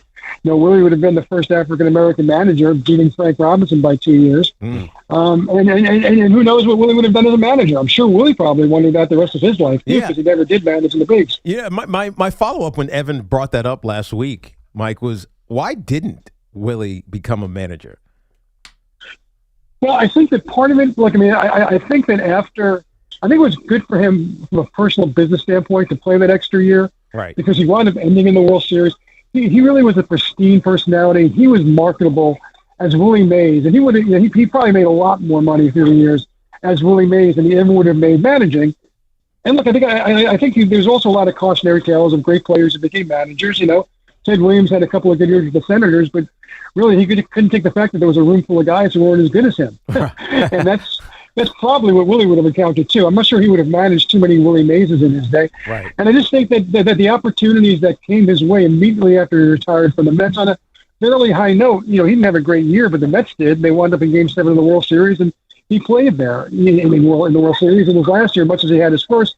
So I think that's probably the reason why he wound up just realizing this is a better thing for me. And look, he famously wound up outside of baseball because, Gene Kuhn made an unfortunate decision to suspend him and Mickey Mantle for associating with the casino later on. But, he made a boatload of money doing that too. So I think he realized that being Willie Mays professionally was a pretty good thing too. Yeah, look how times have changed with the casinos. Oh, God. Yeah, no kidding, right? Oh, my God. Different world. We're talking to Mike Vicaro, author of The Bosses of the Bronx. You mentioned New Jersey, and I know that kind of got rekindled in the late 90s, the idea of the Yankees going to Jersey, which doesn't feel as shocking because the Giants and Jets are there. But you mentioned New Orleans.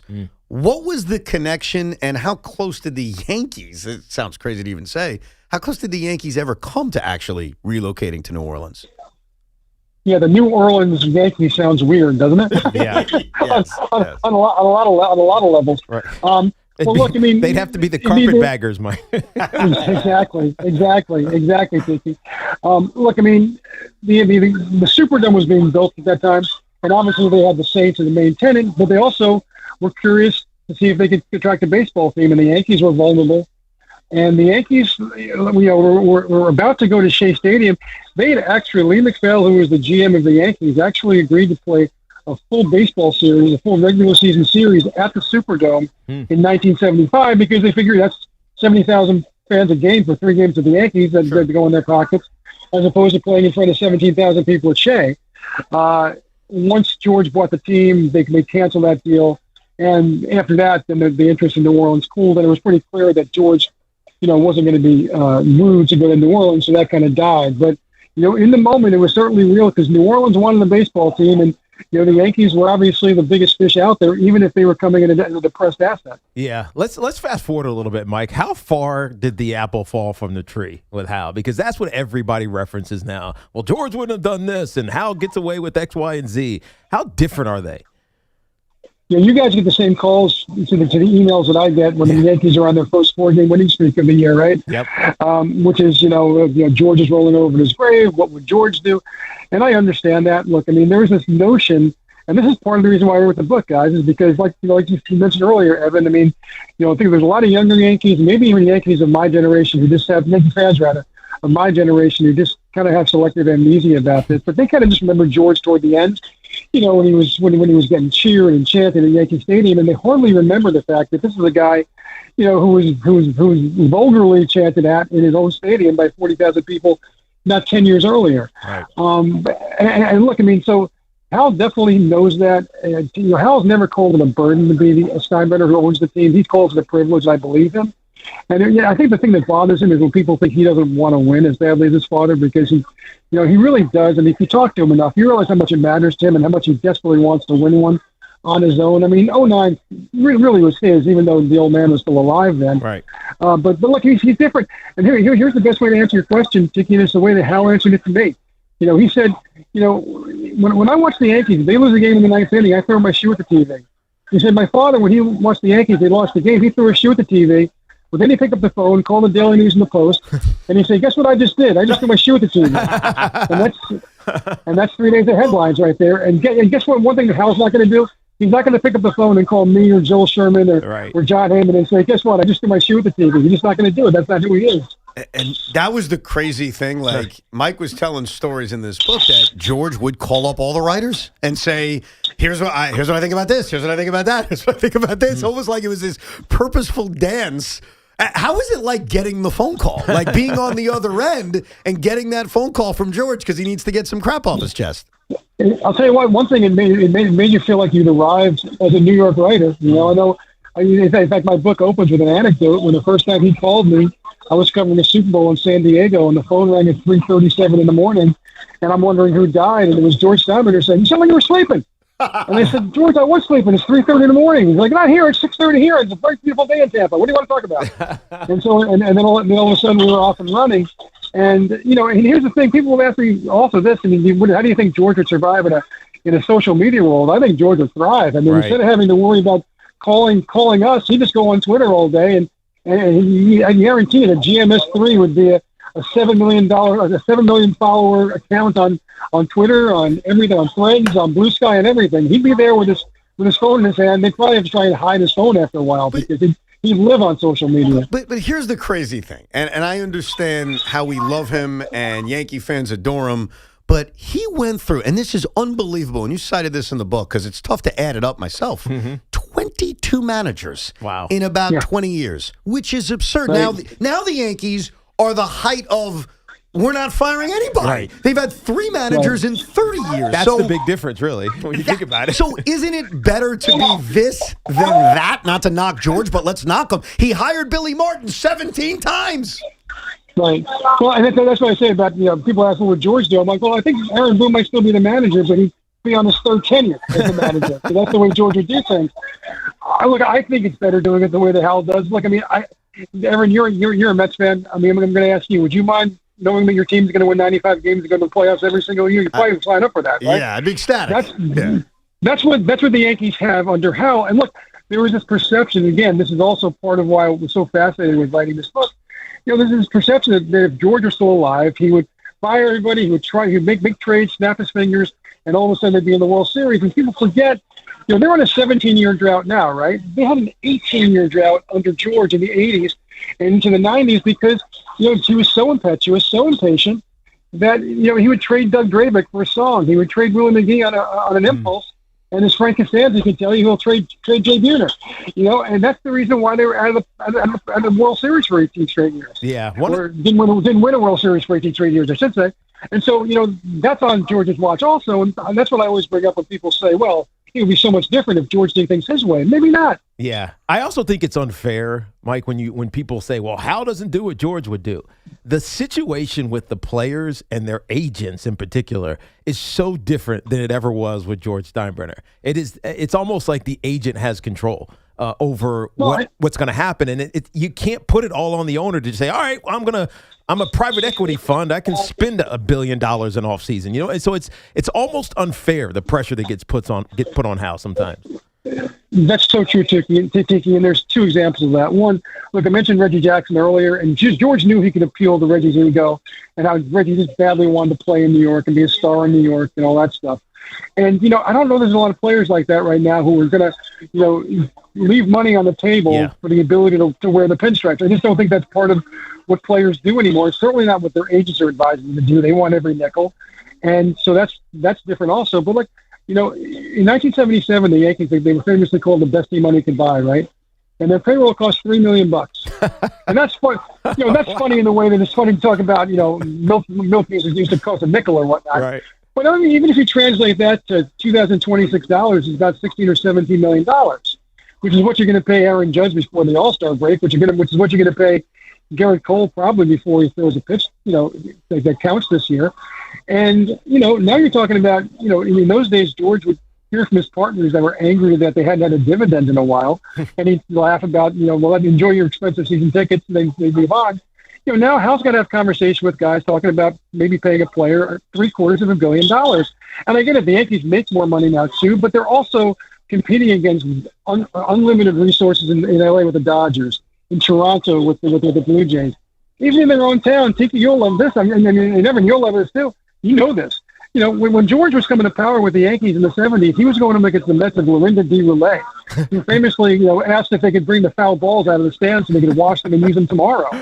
That's not. You can say what you want about Steve Cohen, but he's not going to be looking to retrieve foul balls. No, he's not. No. And George never had a guy like Steve Cohen to go against either. And I'm not trying to be an apologist for Hal. I'm just saying it is a different landscape entirely. And the fact that the Yankees continue to be successful to me is, it speaks to the kind of management team they have in place. And I think that's what appeals to Hal because, I don't think Hal is excited to find out what the great unknown would be, what a different manager, different GM would be, because you have no idea what you're going to get.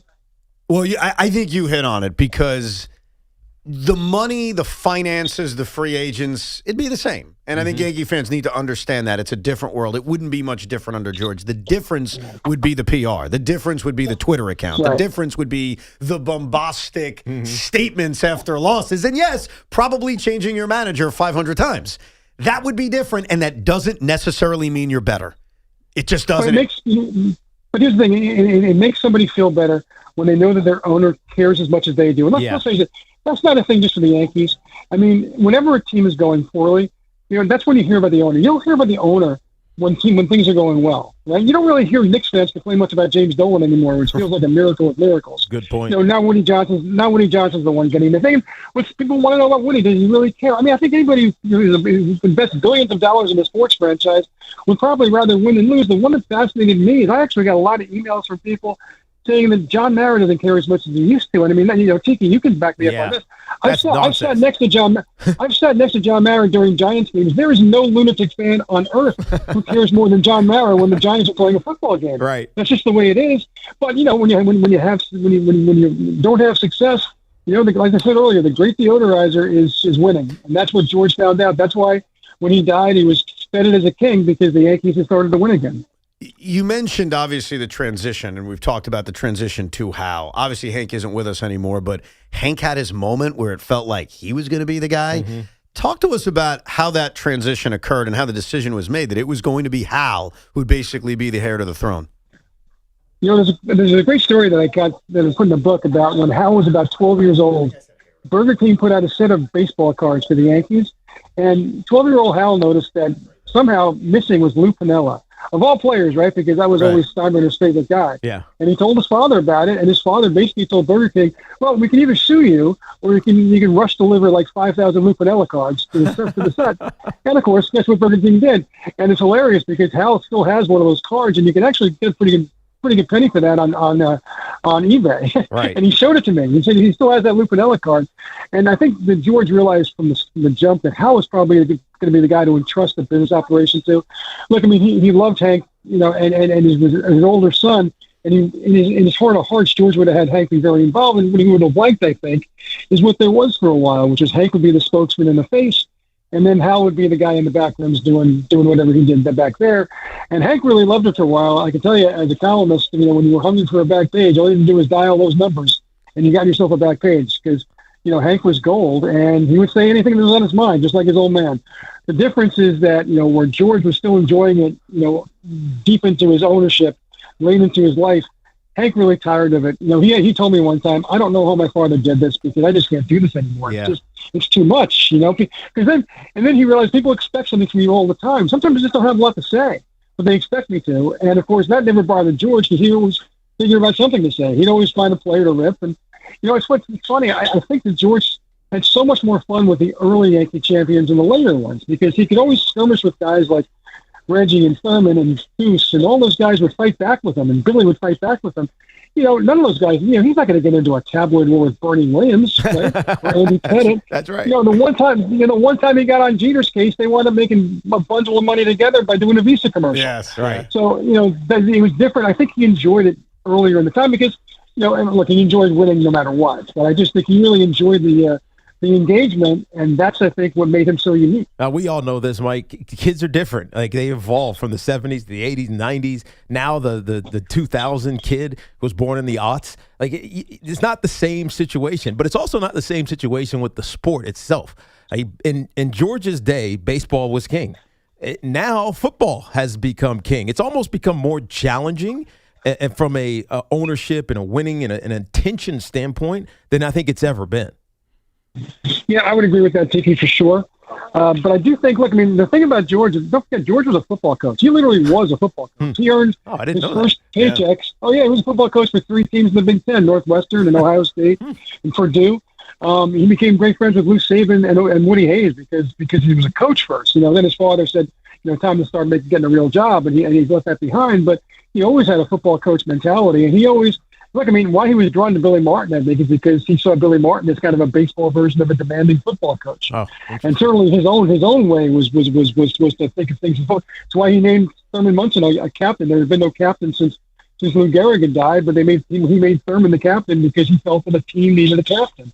And so I think that's one aspect where I think he would have been able to adapt really well, because I think he understood the appeal of football totally. I mean, he was a huge Buccaneers fan. He was a huge Raiders fan because he was good friends with Al Davis. They were born in the same day, a year apart, the 4th of July. And, I think he would have really actually embraced that aspect of it. Because the fact of the matter is, look, I think one of the things we complain about with baseball now, right, for a lot of fans, is that there's become a footballication to baseball. You can obsess over every football game because there's only 17 of them. But when you start doing that for 160 baseball games, you wind up like hitting your head against football. Yeah, it's true. And but guess who did that first? He did that before anybody. George Steinbrenner. He obsessed over every loss. Very true. He admitted the only real successful season in his mind is 162-0, and then you grade them from that below it. And he was only partially kidding. Yeah. And so he definitely had a football mindset. Not always to the betterment of the team, frankly, but that's certainly how we look at it. No doubt, Mike. I appreciate you coming on. We enjoyed it. Great book. I advise it to everybody. The Bosses of the Bronx. Thank you, sir. Thank you, Mike. Guys, I really appreciate it. Thanks, guys. Good chat with you. Mike Vicaro, longtime sports columnist in New York. Great book. And I tell you, the story towards the end of the book that made me, I'm not going to say tear up. That's way too exaggerated. Oh, but you cried. Don't lie, Evan. That didn't make me cry. It made me say, he's a good man. That's a good man. Was after the Red Sox completed the comeback. I hate to bring up bad stuff. You told me this story. Yeah, this is a good one. Comeback is complete. The Red Sox beat the Yankees in Game 7 at Yankee Stadium, and there were a lot of Red Sox fans there, and they wouldn't leave. And a lot of the underlings of George Steinbrenner were not happy about this. And they said to George, what should we do? They won't leave. They're not going anywhere. And George Steinbrenner said, because they were all expecting, kick them out, get them out of here. George said, keep the lights on as long as they want. They've earned it. And I'm like, damn, okay. That's a guy. And he hated the Red Sox and he hated the Mets. But that was the ultimate, okay, you got me. And he hated Larry Lucchino. And he hated everything about that was the height of hating the Red Sox. And the respect that he showed those Red Sox fans of, take over. You can party as long as you want because you sons of bitches earned it. He didn't say sons of bitches. I'm adding that for color. I'm sure he did. He probably did. He probably said worse. Yeah, I respect that. Just like I respect him morashing his guest column in the 1986 World Series by telling the Mets after they lost the first 2 games to the Red Sox in the World Series, welcome to the American League East. That's a great job. Which is a great job by him. Who is the new Yankees leadoff hitter? We'll examine that answer coming up, plus your calls, 888-808-1019. And Rob Manfred had some very interesting things to say about the future of baseball. Evan and Tiki here on The Fan. Spring is the perfect time to refresh your home, and Windorama is making it easier than ever. During the Spring Refresh Sale, save up to 30% on your window and door project. Plus, take advantage of low to no interest payment plans when you purchase and install with Windorama. It's simple. Book your free in-home consultation, shop from home, and let their local certified experts handle measurement and installation. Visit Windorama.com to book your free in-home consultation today. And great job by Mike Vicaro. If you missed any of the interview, you can rewind it on the Odyssey app. We put Mike in the window seat to learn more about George Steinbrenner. And the window seat, of course, is brought to you by Windorama. Save up to 30% on new windows and doors. Our friends at Town Fair Tire remind you that at Town Fair Tire, you always get the guaranteed lowest price on name brand tires. From Connecticut to Maine, nobody beats Town Fair Tire. Nobody. And this portion of the program is sponsored by Total Orthopedics, the experts at getting you back to being you. Total Orthopedics is expanding across Long Island and New Jersey with offices coming to Babylon, West Babylon, Comac, and West Orange. From sprains and broken bones to complex sports injuries, they're the experts at getting you back to being you.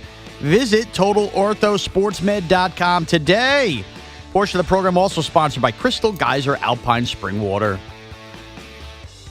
What makes Crystal Geyser Alpine Spring Water different? We always bottle our Alpine Spring Water less than 1.5 miles from the spring source, and all our bottles are made with 50% recycled plastic from our own recycling plants. Crystal Geyser, bottled at the spring source. Hey, did you hear about that multi-billion-dollar Roundup settlement? Yeah, it impacts people who are exposed to weed killers at work or at home, even if you just used it in your own yard. Lawsuits claim it causes non-Hodgkin lymphoma, a blood cancer.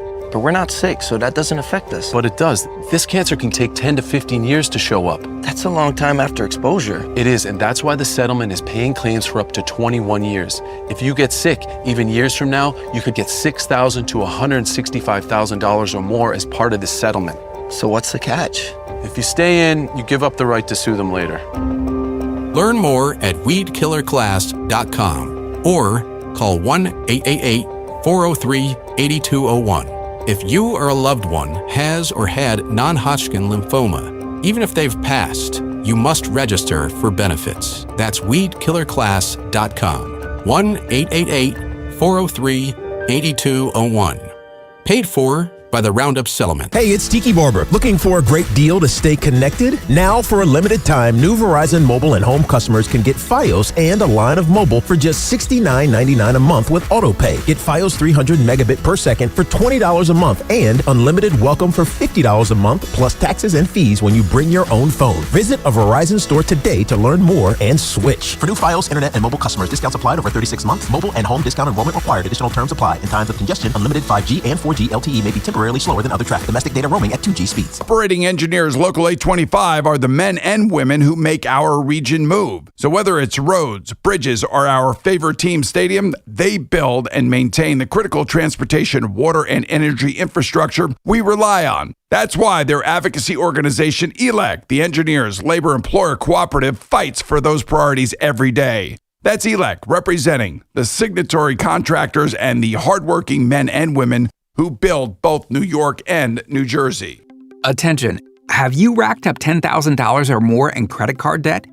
Are you barely getting by making minimum payments? With credit card debt reaching all-time highs, National Debt Relief is notifying consumers about significant debt relief options currently being made available to help those with overwhelming credit card debt. These options may reduce a large portion of credit card debt for those who qualify. You don't need to declare bankruptcy or take out a consolidation loan, and you may only have to pay back a fraction of what you owe, even if you have bad credit. National Debt Relief has already reduced the credit card debt for more than 550,000 consumers, so don't wait. If you owe $10,000, $20,000, or even $100,000 in credit card debt, you can now take advantage of this financial debt relief as the cost of living continues to skyrocket. To check what debt reduction you may qualify for, call 800-358-6868. That's 800-358-6868. Again, 800-358-6868. This is the story of the one. As a maintenance tech at a university, he knows ordering from multiple suppliers takes time away from keeping their arena up and running. That's why he counts on Grainger to get everything he needs, from lighting and HVAC parts to plumbing supplies, all in one place. And with fast, dependable delivery, he's stocked and ready for the next tip-off. Call 1-800-GRAINGER, click Grainger.com, or just stop by. Grainger, for the ones who get it done. There's a difference between liking a house and actually getting it. Redfin is built to make up that difference and close the gap between finding and owning the home for you. Redfin agents close twice as many deals as other agents, so when you find a home you love, you're not a step behind when it's time to make an offer. That means less watching great homes disappear and more focus on the ones you'll actually move into and call home. Redfin helps turn saved listings into real addresses. Get started at redfin.com. Own the dream. Hey, New Jersey, the Mega Millions jackpot is up to $110 million. Who couldn't use a little extra money in their pockets? Get your ticket today. Anything can happen in Jersey. Long Island is more exciting than ever at Jake's 58 Casino Hotel. This month, we're cracking open spring with our $55,000 Explosion drawing. Earn entries all month long, then be here Thursday, April 30th from 4 to 6 p.m. when 2 winners will be drawn every hour to win cash prizes ranging from $2,500 to $10,000. At 7 p.m., 1 winner will be drawn to hatch the grand prize of $20,000 at Jake's 58 Casino Hotel. If gambling is a problem for you or someone you care about, please call the 24-hour toll-free helpline at 1-877-8-HOPE-NY or text HOPE-NY. At Nielsen, fun is in the driver's seat. Get in on the savings fun now at Nielsen Dodge during our lease pull-ahead event. Get out of your current lease early and get into a new vehicle. Don't wait for your lease to end. Upgrade now. We have hundreds of new Jeeps, Chryslers, Dodges, and Rams to choose from. There's 0% financing available, 0 security deposit for qualified buyers with 0 down payment available. Lease a new 2026 Jeep Wrangler 4-Door Sport S 4x4, just $259 a month. Or choose from hundreds of quality certified pre-owned vehicles. End your lease early and upgrade today. So, get out of the old and into the new. On Route 10 in East Hanover. Online at NielsenDodge.com. At Nielsen Dodge, fun is in the driver's seat. Declaration of Deals Sales Event. With approval term 24 months, due at sign 8104, at tax tag 498, doc fee and DMV fees. See dealer for details. All new Dunkin' Zero, only 20 calories, 0 sugar. The all new revitalizing energy drink made with B vitamins so you can actually feel good about it. If you're struggling to make it through the afternoon, wishing every meeting was an email, sounds like it's time for Dunkin' Zero. It's the perfect pick-me-up without the spiral, and it comes in 6 delicious flavors like Sun Zest and Glamberry. Dunkin' Zero, only at Dunkin'. Dunkin' Zero drinks contain caffeine from caffeine and guarana. Beverages are fruit-flavored, contain 0% fruit juice. Participation may vary. Limited time offer. The biggest golf tournament of the year is here, and now you can trade the tournament on Kalshi. Kalshi partner Bryson DeChambeau is trading at 7% to win it all. That means a $100 trade pays out $1,341 if he wins it all. On Kalshi, you're trading against peers in a live market, meaning there's no house, and as the odds move, you can buy in and out of your position all tournament long. For a limited time, download the Kalshi app and use code FAN to get $10 when you trade 10. Kalshi. Kalshi. Trade on anything. Gold prices are soaring and silver is near an all-time high. If you've got gold or silver just laying around, then you want top dollar, then go to the Estates Roadshow this Friday through Tuesday at TMT Cash for Gold in Old Bridge. For info, go to tmtcashforgold.com. There's a new kind of energy at Starbucks. When your day needs a reset, try the all-new energy refreshers. Strawberry acai, mango dragon fruit, or the all-new mango strawberry. The refreshers you love, now with extra caffeine. New energy refreshers only at Starbucks. Pump up the volume. Business moves fast. Pump up the volume. When you ship with USPS Ground Advantage, you can keep up with confidence. Visit USPS.com/Ground Advantage to learn more. Mostly sunny, 50 degrees. Weather brought to you by Duke's Mayo. Welcome to Duke's Mayo Country, where the mayo is so smooth and creamy, it makes every bite better. Duke's Mayo. Look for the yellow lid. It's upon us. NFL draft time. A time for hope. A time for new beginnings. And time to party with the fans. Hey, baby, let's go out there like a bunch of crazy dogs and have some fun.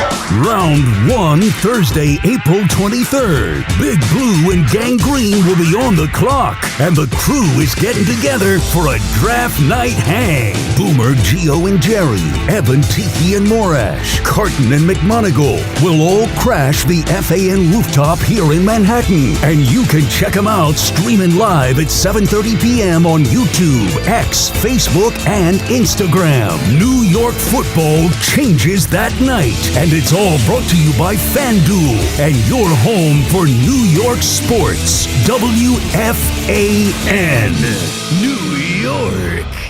I'm just giving you the facts. I'm not going to start any kind of war. I'm not going to relitigate the Yankees and Mets decisions. The Mets to move their games up yesterday and the day before, the Yankees to keep it the same. But yesterday, when the Mets started their game at 4 o'clock, their game time temperature was 48 degrees, very cold. The Yankees' game time temperature was 44 degrees. It was a 4-degree difference. Yeah, not that big of a difference. Not that big of a difference. And today, the Mets are back to playing night games, and the game time temperature is going to be about 48 degrees. So it's more the inconsistencies of it. Right. Like, why then? Why not now? Especially with Arizona, they're traveling. Like, you'd think it'd almost be giving them a benefit to do a true day game.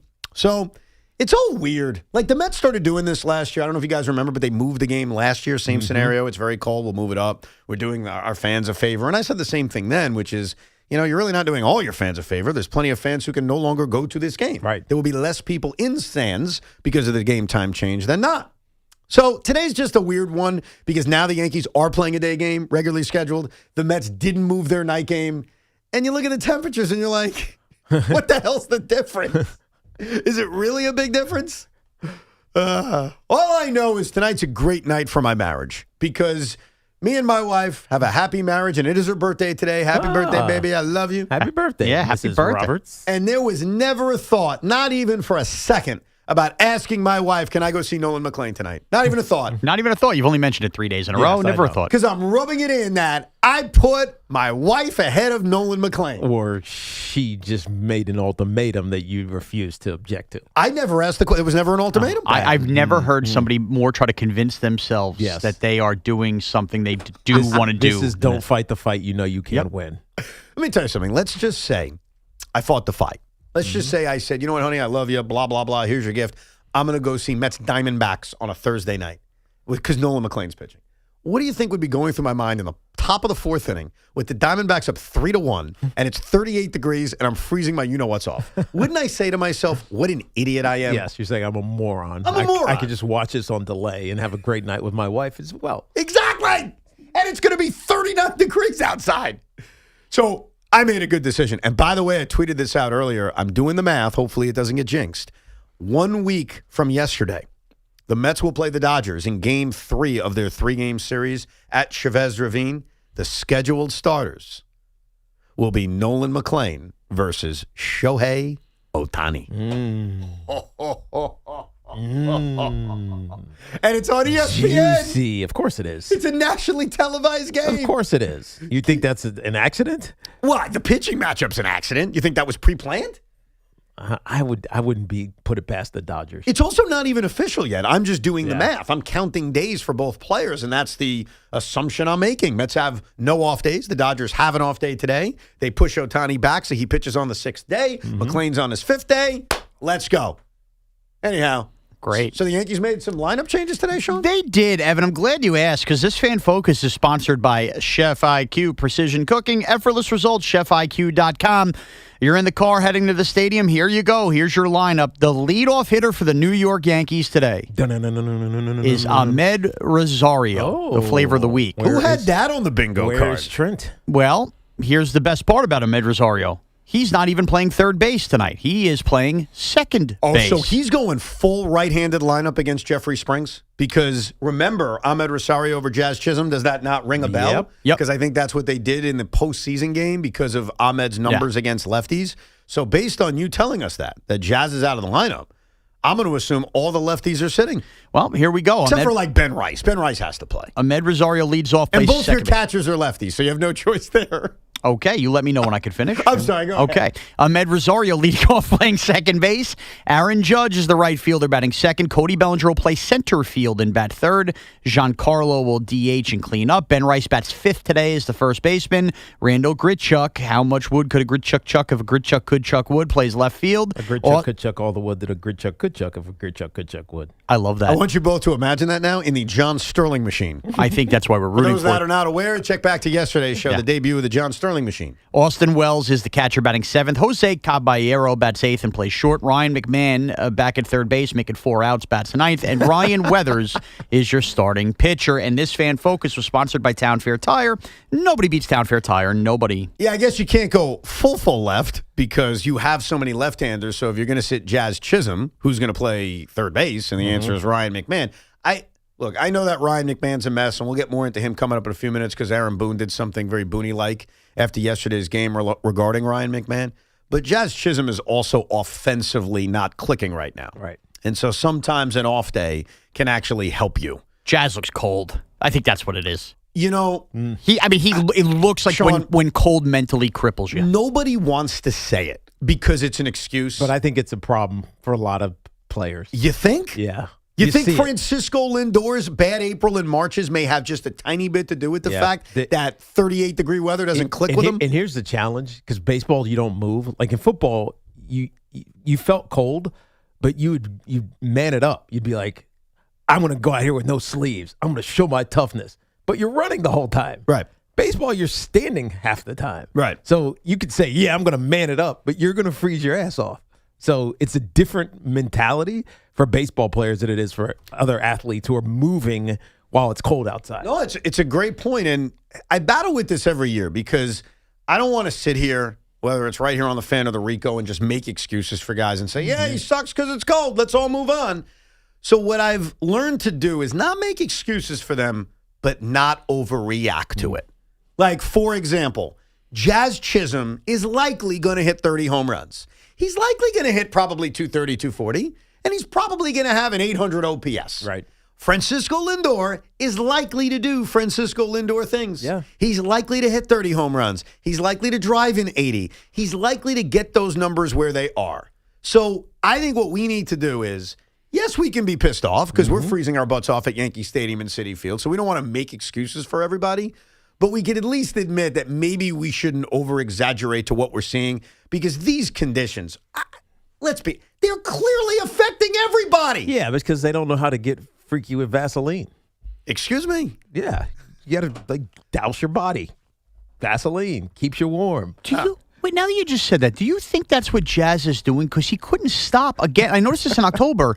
His eyes start to hurt in the cold weather. Like he's just rubbing them a million times. He was doing this after at-bats, and it was distracting. Yeah. Could he have gotten Vaseline sweated into his eye? Probably. Probably. You think it was a Vaseline issue? That's how we used to keep warm. Just douse yourself with Vaseline. And that helps? At least it's an old wives' tale that it helps. Well, so let me ask you this, because I'm going to Friday's game, and it's going to be like warmer than this, but still pretty cold. Yeah. Are you saying that I should like bathe myself in Vaseline before I go to the Met game? Yes. Okay. Do it. See if it works. I mean, sometimes I do that anyway. Depends on who's pitching. It is your wife's birthday. Wow. That's it. I didn't know that. I think you got to give the Mets and the Yankees a lecture. But it is true. Like, Mark Vientos, and I know the jury is still very out on Mark. He's not had a great series, though he had a good sense of humor yesterday when he dropped the pop-up in foul territory. For some reason, no error was ruled, and then makes the catch a couple of plays later and gets a huge ovation, and he starts pumping up the crowd, like having a good time, which I thought was funny. But Mark Vientos is wearing a ski mask. Like, he's completely covered up, and so I do agree, as much as we don't want to make excuses for Jazz Chisholm and Mark Vientos and Francisco Lindor or Ketel Marte, not that we care about him, this is not baseball But weather. does that even work? Wearing that, what's it called? The mask? The balaclava? Does that even work? Yeah, for me it does when I'm sitting at the game. Oh, yeah, because it keeps the air from hitting your cheeks. But what else are they supposed to do in a baseball uniform, too? That would be my other argument. Even if it doesn't work completely, they're not going to wear puffy winter coats underneath. Vaseline. Okay. It goes back to the Vaseline. No, I mean, I think that's the answer. All right, so this Yankee lineup, here's my critique. You want to hear some critiques? Let's hear it. I don't mind giving Jazz a day. I don't mind that, which kind of forces you to have to play Ryan McMahon again. And you know what? The only way for Ryan McMahon to get out of the slump is to hit his way through the slump. But I would have gotten Goldie in this game. And the way I would have gotten Goldie in this game is, why are we not ready to catch Ben Rice? Like, I don't understand. We got to wait till May? Like, why can't Ben Rice put the tools of ignorance on, that's what they call catching equipment, and just go back there and catch? I know Boone has alluded to, we'll get there, but we're not there yet. Why aren't we there? Like, I don't understand. It's freaking April 9th. Because I think they love him at first base. But they're going to catch him eventually. They're going to use Are that they? as, yeah, I think he's going to catch a few games. Boone has at least alluded to that. He said he would. And the beauty of catching Ben Rice is to get Goldschmidt in the game, especially against lefties who he mashes. That'd be my only critique. Like, the rest of it is fine. I mean, I get McMahon's driving everybody nuts, but the only way to get out of the slump is to hit your way through it. And I know we had an argument about this 2 weeks ago because I said the Mets aren't this bad, and you're like, how do you know? And I said because they're not going to average 2.75 runs per game. Ryan McMahon may not be very good. Okay, I'm not going to tell you he's a Hall of Famer. He's not going to hit 085. Okay? He's not an 085 hitter. Don't do that again, Tiki. Repeat after me. Ryan McMahon is not an 085 hitter. Ryan McMahon is an 067 hitter. Oh, stop. 6'7". Yeah. One other thing. Rob Manfred did an interview yesterday with Dan Patrick, and I thought Dan did a great job, but that's besides the point. Dan asked Rob 2 questions that are very curious to me, and I think many of the baseball fans. Let's start with ABS. Do you like ABS? I do like ABS. You're a fan? I am a fan. Okay. I think it adds some drama. The fans love it, especially when the home team gets it right. So I do like ABS. You like ABS? Absolutely. Okay. Boo. I tried. It didn't work. We'll move on. That's a bad one. Yeah. I like ABS more than I thought, but I would still prefer every call being made by the computer, where the umpire is behind the plate. Yeah, full ABS. Yeah, full-term ABS. So, question for you, Commissioner Rob Manfred. When are we going to full-time robot calls of balls and strikes? Look, I think that we're a few weeks in to implementation. I think that we made a good decision by, listening to fans, listening to players, that we should do a challenge system. We shouldn't go to full ABS. So we're just too early in the process for me to even think about any change to the system right now. I think we're pretty satisfied with where we are. Non-answer. Here's the truth. And this is where I'm going to give Rob credit. I do agree that in seeing how this is unfolding, you couldn't do it drastically and just say every call is going to be by a computer. Like, you almost had to do it gradually. Yeah. Otherwise, it would be such a shock to the system. Yeah, but if they did it the way that I think it would work, meaning ABS calls it and the umpire says ball or strike, he's still there. Yes. And would we even recognize it? Would we know? That's a fair point. Would we even know the difference? I don't think we would. They could have secretly installed it without us knowing. 100%. Like, and the umpire's just like, nope, ball. Yeah. That's a strike. Ball. Right. Ball. Take your base. You know what I wonder about? Right? We would have no idea. We would think that, man, these umps just got really good. If it was instant, like there was no delay, and that's the key to all of this. Yeah. Like, it has to be buzzed into the umpire's ear immediately for it to work. Because if there's a delay, then we're going back to 1999 where that clown umpire, Greg Bonet, used to take 15 seconds before he signaled a ball or strike. I wish I could find the audio of it. John Sterling once had like a coronary on the air about this douchey umpire.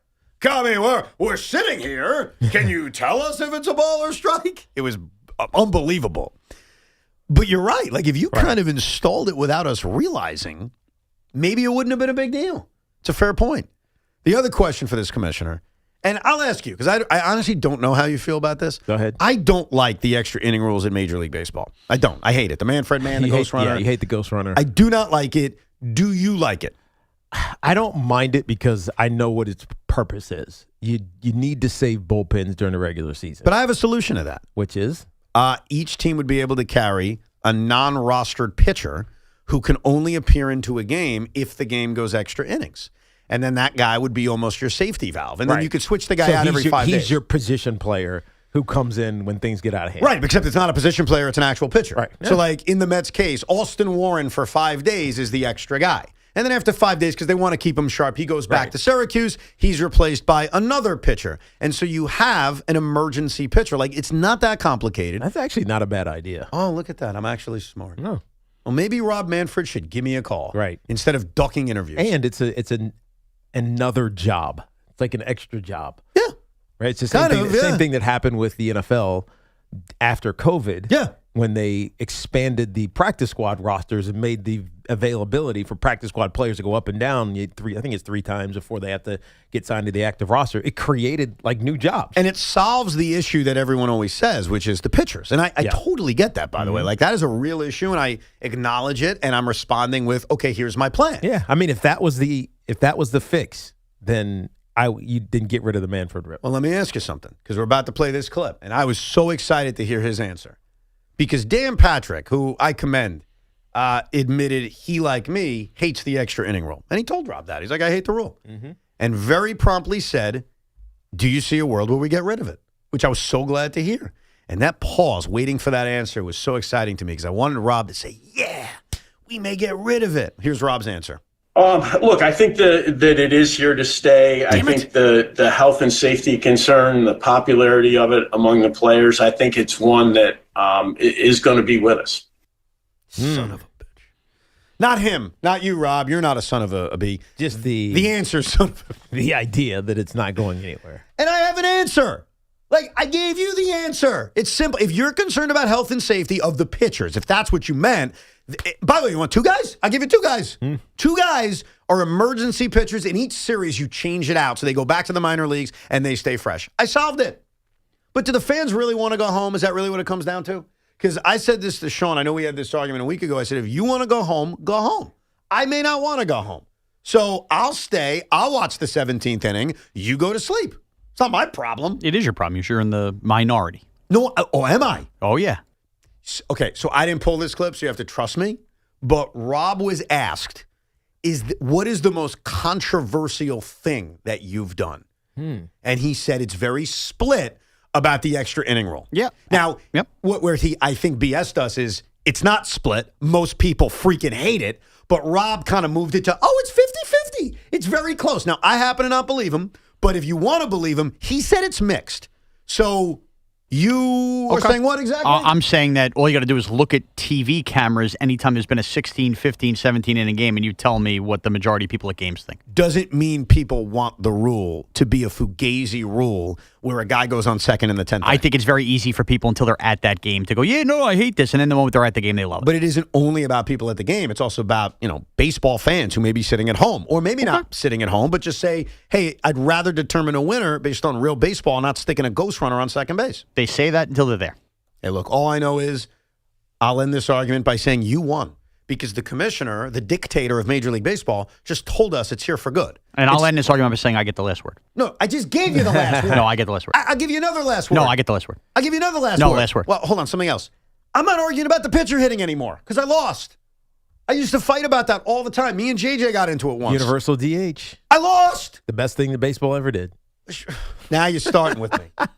It was. You know what I'm going to do? Last word. I'm gonna say we'll be right back with your calls at 888-808-1019. And what Aaron Boone said about Ryan McMahon last night, that is probably going to piss you off. Yeah, and it pissed me off. Get the last word. Good job, Sean. Get the last word. Good job, Sean.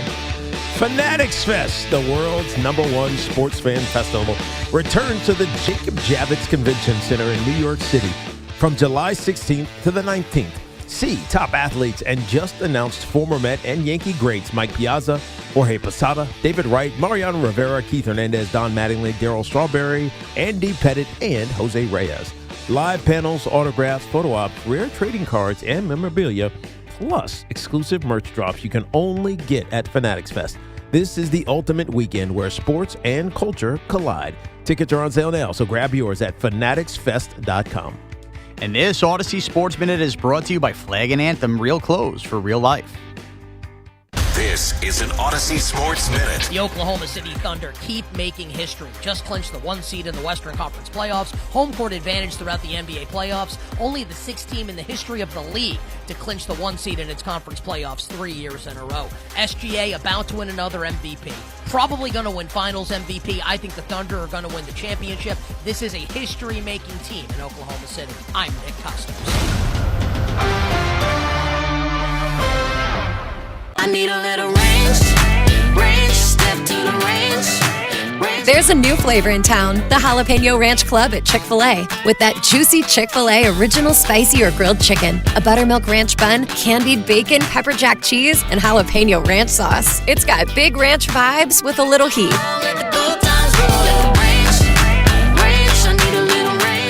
Chick-fil-A's new Jalapeno Ranch Club, available for a limited time only. Order ahead on the Chick-fil-A app. This is the story of the one. As a procurement manager for a hospital system, she keeps every facility in her network stocked and ready. That's why she counts on Grainger to be her single source for thousands of products, from disinfectants to lighting, air filters, and more. And with fast, dependable delivery, Grainger helps her keep every facility stocked, safe, and running smoothly. Call 1-800-GRAINGER, click Grainger.com, or just stop by. Grainger, for the ones who get it done. Hello, New York, New Jersey. Bank of America, in partnership with Visa, invites you to a FIFA World Cup 26 watch party. Open an eligible Bank of America checking account in participating financial centers only for an opportunity to reserve 2 complimentary tickets while supplies last. Experience special musical guests, games, giveaways, food, and more, all at a legendary venue. Learn more at BofA.com/BofA Visa Watch Party. What would you like the power to do? Bank of America, proud to be the official bank of FIFA World Cup 26. Bank of America and a member FDIC. Terms apply. All rights reserved. Looking for the lowest price on Continental tires? Go to Town Fair Tire and get the guaranteed lowest price on any Continental tire you choose. Plus, Town Fair Tire gives you the most free services for life. That's more free services than any other tire dealer. For the guaranteed lowest price and the most free services for life on your Continental tires, nobody beats a Town Fair Tire deal. Nobody. Name brands at discount prices. Town Fair Tire.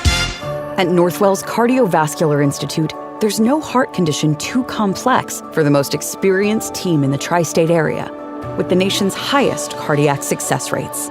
It's why others trust us to help treat their patients with the most challenging conditions. And with hundreds of cardiac experts working together across Northwell, we're making untreatable a thing of the past. Visit northwell.edu/limitlessheart. Northwell. Raise health. I'm a 100% kind of guy, so I got Verizon Fios. It's 100% fiber internet because I do everything at 100%. What game should we watch? 100% of them. She hits a Penalty kick. out of the park! From way downtown for a beautiful shot onto the green. You either have 100% fiber internet or you don't. Get Verizon Fios. It's super fast and reliable with ultra low lag. It's 100% or nothing. Call 1-833-VERIZON to switch today. Staples presents That Was Easy. So I opened a restaurant and needed everything. Menus, signage, catering brochures. Everything and then some. I went to Staples. They printed it all and even suggested takeout menus. One money pit with a side of fries. But now at Staples, you get up to $125 off custom print orders. $125 off. Now you're cooking. Brand your business in a big way at Staples. That was easy. Shop Staples in store, online, or in the app by 4/18 to unlock. Exclusions apply. Visit staples.com/print for details. My name is Christine, and I'm a widow. My husband, Ryan, was a healthy 34-year-old, and 3 months later, he was gone. Thankfully, he had life insurance. Ethos made it so easy. You can get a quote in seconds, apply in minutes, and get same-day coverage. 100% online, no medical exam. Life insurance didn't take away the loss, but it did give us the space to just grieve. Get your free quote at ethos.com/game. Ethos.com/game. Paid spokesperson. Time spent on application may vary. Online health questions required. DQ presents the Blizzard Double Flip Deal. For a limited time, when you buy one Blizzard treat, you get a second for just 99 cents. That's 2 Blizzards, 2 spoons, 2 flavors, and 2 flips. So don't miss out on the Blizzard Double Flip Deal, available only for a limited time and happening now at DQ. Because the only thing better than a Blizzard treat is a second Blizzard treat for just 99 cents. It's a deal to flip for. The Blizzard Double Flip Deal. Get it in the app. Participation may vary. Attention. Have you racked up $10,000 or more in credit card debt? Are you barely getting by making minimum payments?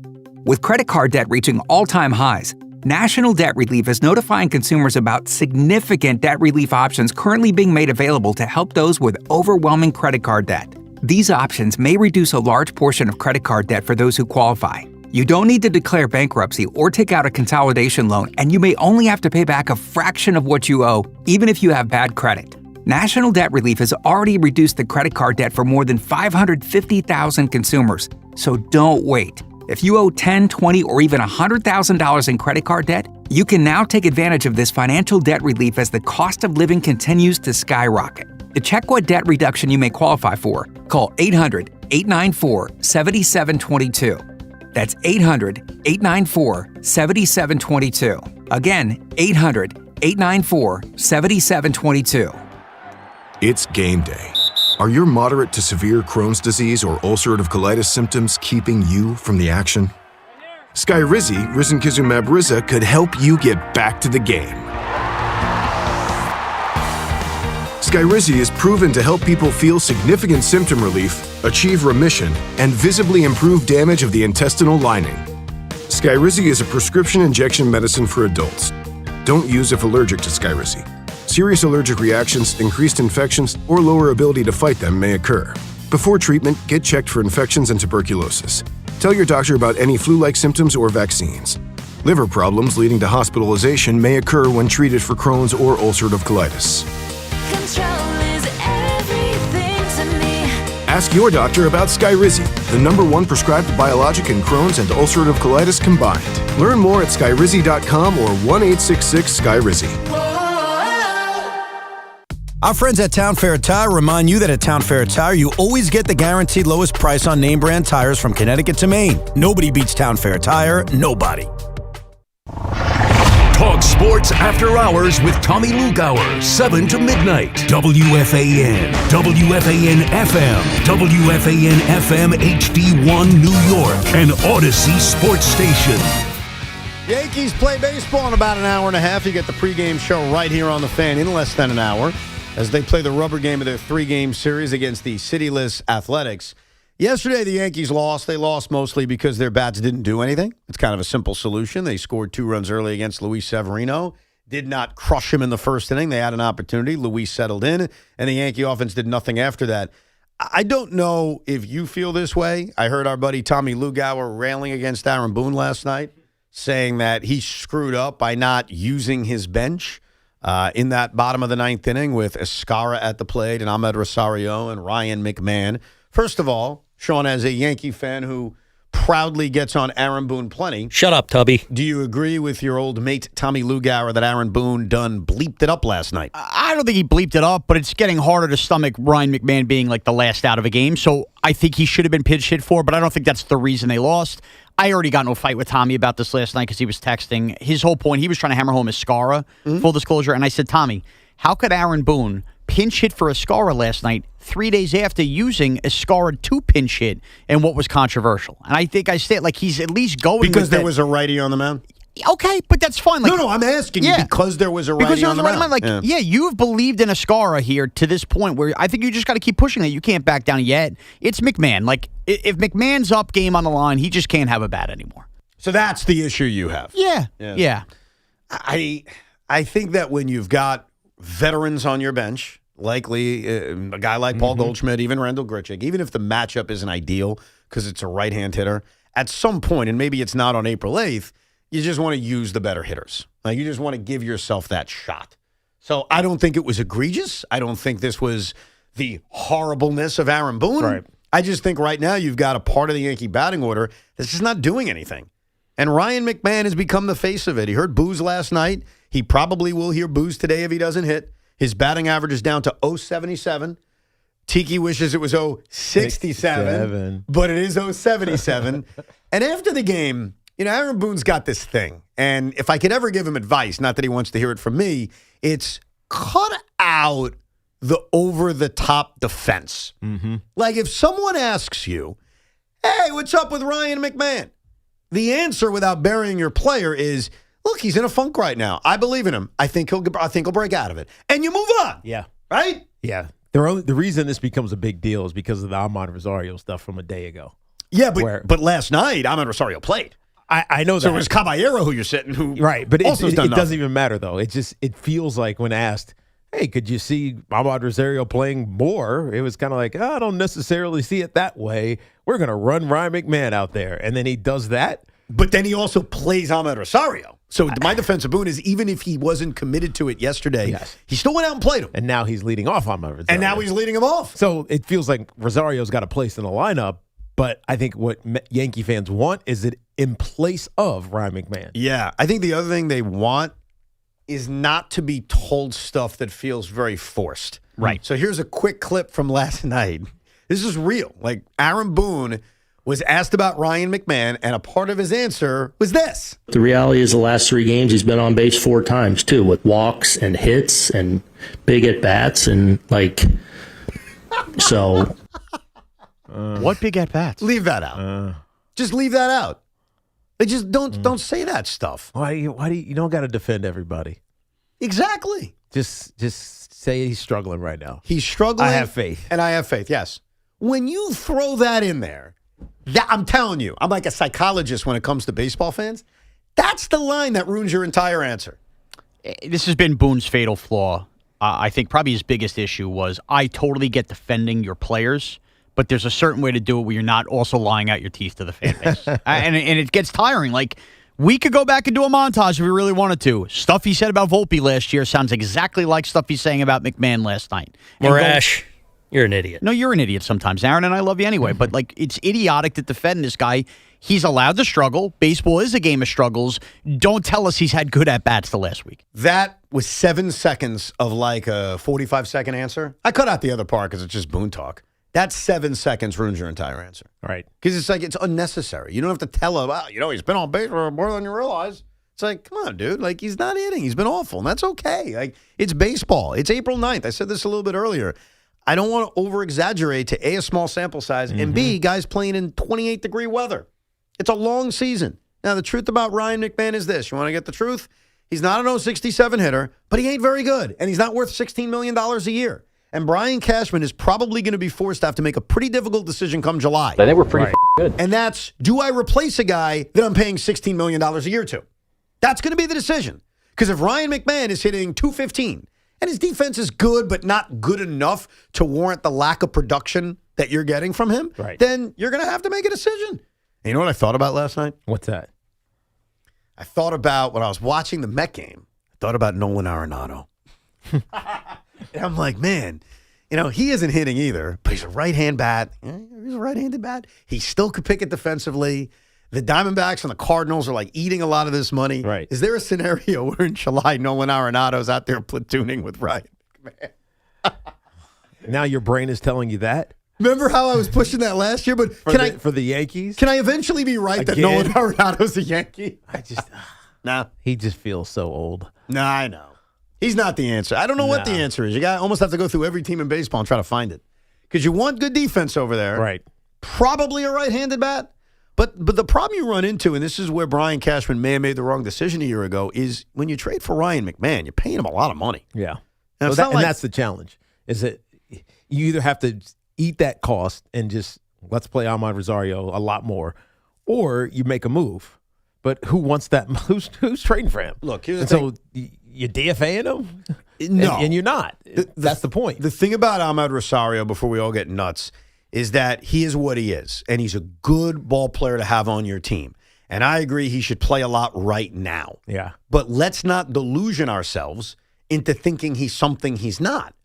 Like, the answer isn't Ahmed Rosario. Ahmed Rosario is a perfect right-handed bat to come off your bench. 100%. But let's not act like, well, the long-term answer is going to be Ahmed Rosario No, at he's third not base. the long-term answer, but until you find one, he's a better answer than Ryan McMahon. He may be, but we got a lot more at-bats to see over the next month or so. Let's go to Mike in Flatbush. What's up, Mike? Hey, guys. Thanks for taking my call.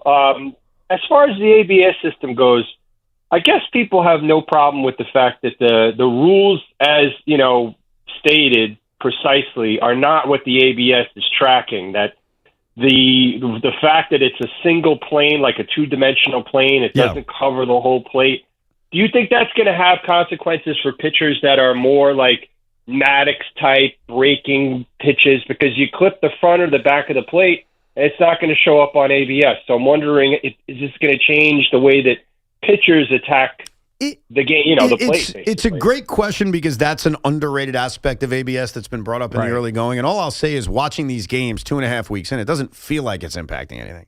It doesn't feel like anything egregious. And maybe the problem with what you're saying is more if every pitch is judged by that, that's where the problem lies. Because what we've seen in the early part of this season is on average, maybe we're challenging 6 or 7. I didn't mean to do that. Yeah, 5 or 6 balls or strikes per game. Yeah. Like, it's not that many when you think about it over the course of a 250-pitch game. Yeah.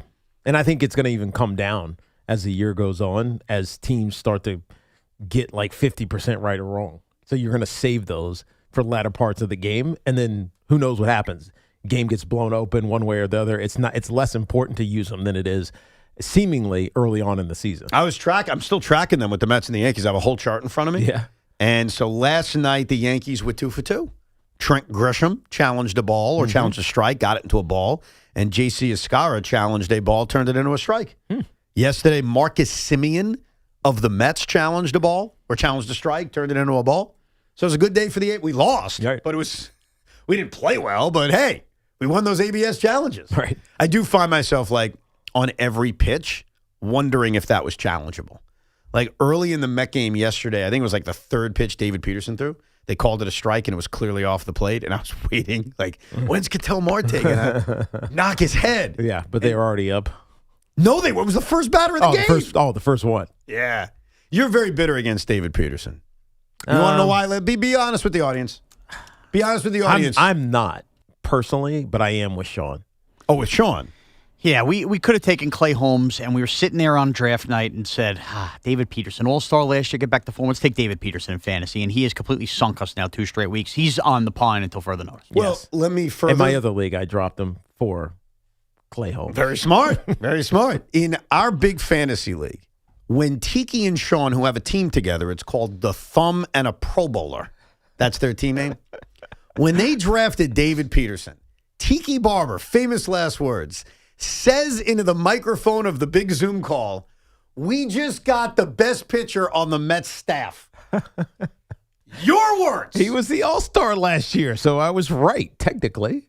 This year. Okay, but last year he was an all-star. Are you really, jokes aside about fantasy, are we worried about David Peterson because of 2 bad starts and I guess the end of last year too? No. I think, look, you know that he has the ability to figure things out because this game really could have got away from them. Some of this was bad luck. When you watch this, there was some soft contact. Yeah, the second inning was just, it was, a hard hit. He's unbelievable yesterday. Yeah. He should have been 4 for 5? Could have been 5 for 5. But 3 for 4, 2 doubles and a triple. He was amazing yesterday. He was the Evans star of the game in my scorebook. That's right.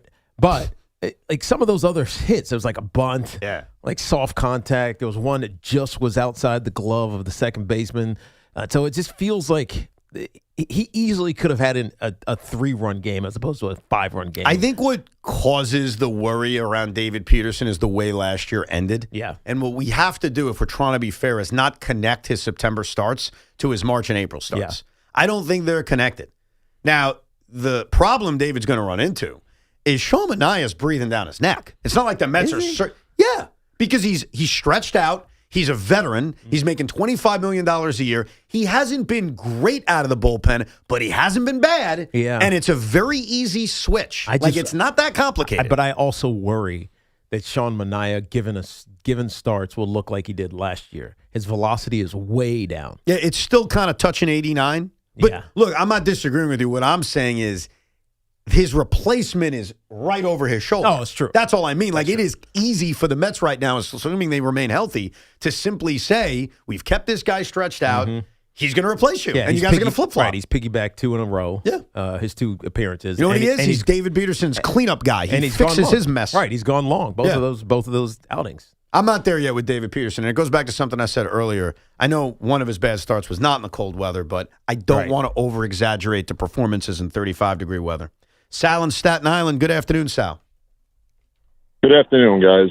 Thanks for taking the call. No problem. I just wanted to quickly say, Tiki, I'm a diehard Giants fan, born in 91, so I came up with you, Strahan, Jesse Armstead. Oh, nice. You guys made me fall in love with the team, and you're an absolute legend. So I just wanted to say thank you. Thank you, brother.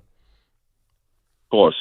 So I just wanted to take it back to the draft. And as far as the draft goes, I feel like the blueprint for success has been there, and every Giants GM for the last 15 years has just ignored it. When the Giants won 2 Super Bowls in 4 years, they had the best offensive line in the league. Mm-hmm. They had 3 of the same guys in both Super Bowls. You know what I mean? Right. Even the Jets. Did we lose you? Sorry about that. Yeah, but he's basically talking about interior. Yeah, he wants Maui Noah in the first round. Yes. Is that what you took from that? I took it from him because I screened his call and he told me Well, that. that's what I'm asking. Maui Noah. It's now Maui Noah? Maui Noah. Maui Noah. I'm sorry. I'm very bothered by something, and I need to get over it, and it's very geeky, but maybe you find it interesting. Go ahead. This Shohei Ohtani streak that's going on. What streak? He has gone... So basically, he's gone 28 2/3 innings without giving up an earned run, and he's also been on base for 43 straight games. Okay. But I don't care about the 43 straight games on base. That's great. He's an amazing hitter. I kind of have a problem with the scoreless inning streak that he continued the other night. Do you want to know what my problem is? What is? And I got to confirm that I'm right about this because I could have sworn I saw this last night. There goes Evan. There goes Evan. Shohei Ohtani pitched for the Los Angeles Dodgers 6 innings and gave up 0 earned runs. but he gave up a run. It was an unearned run. They are continuing his scoreless streak despite the fact he gave up a run.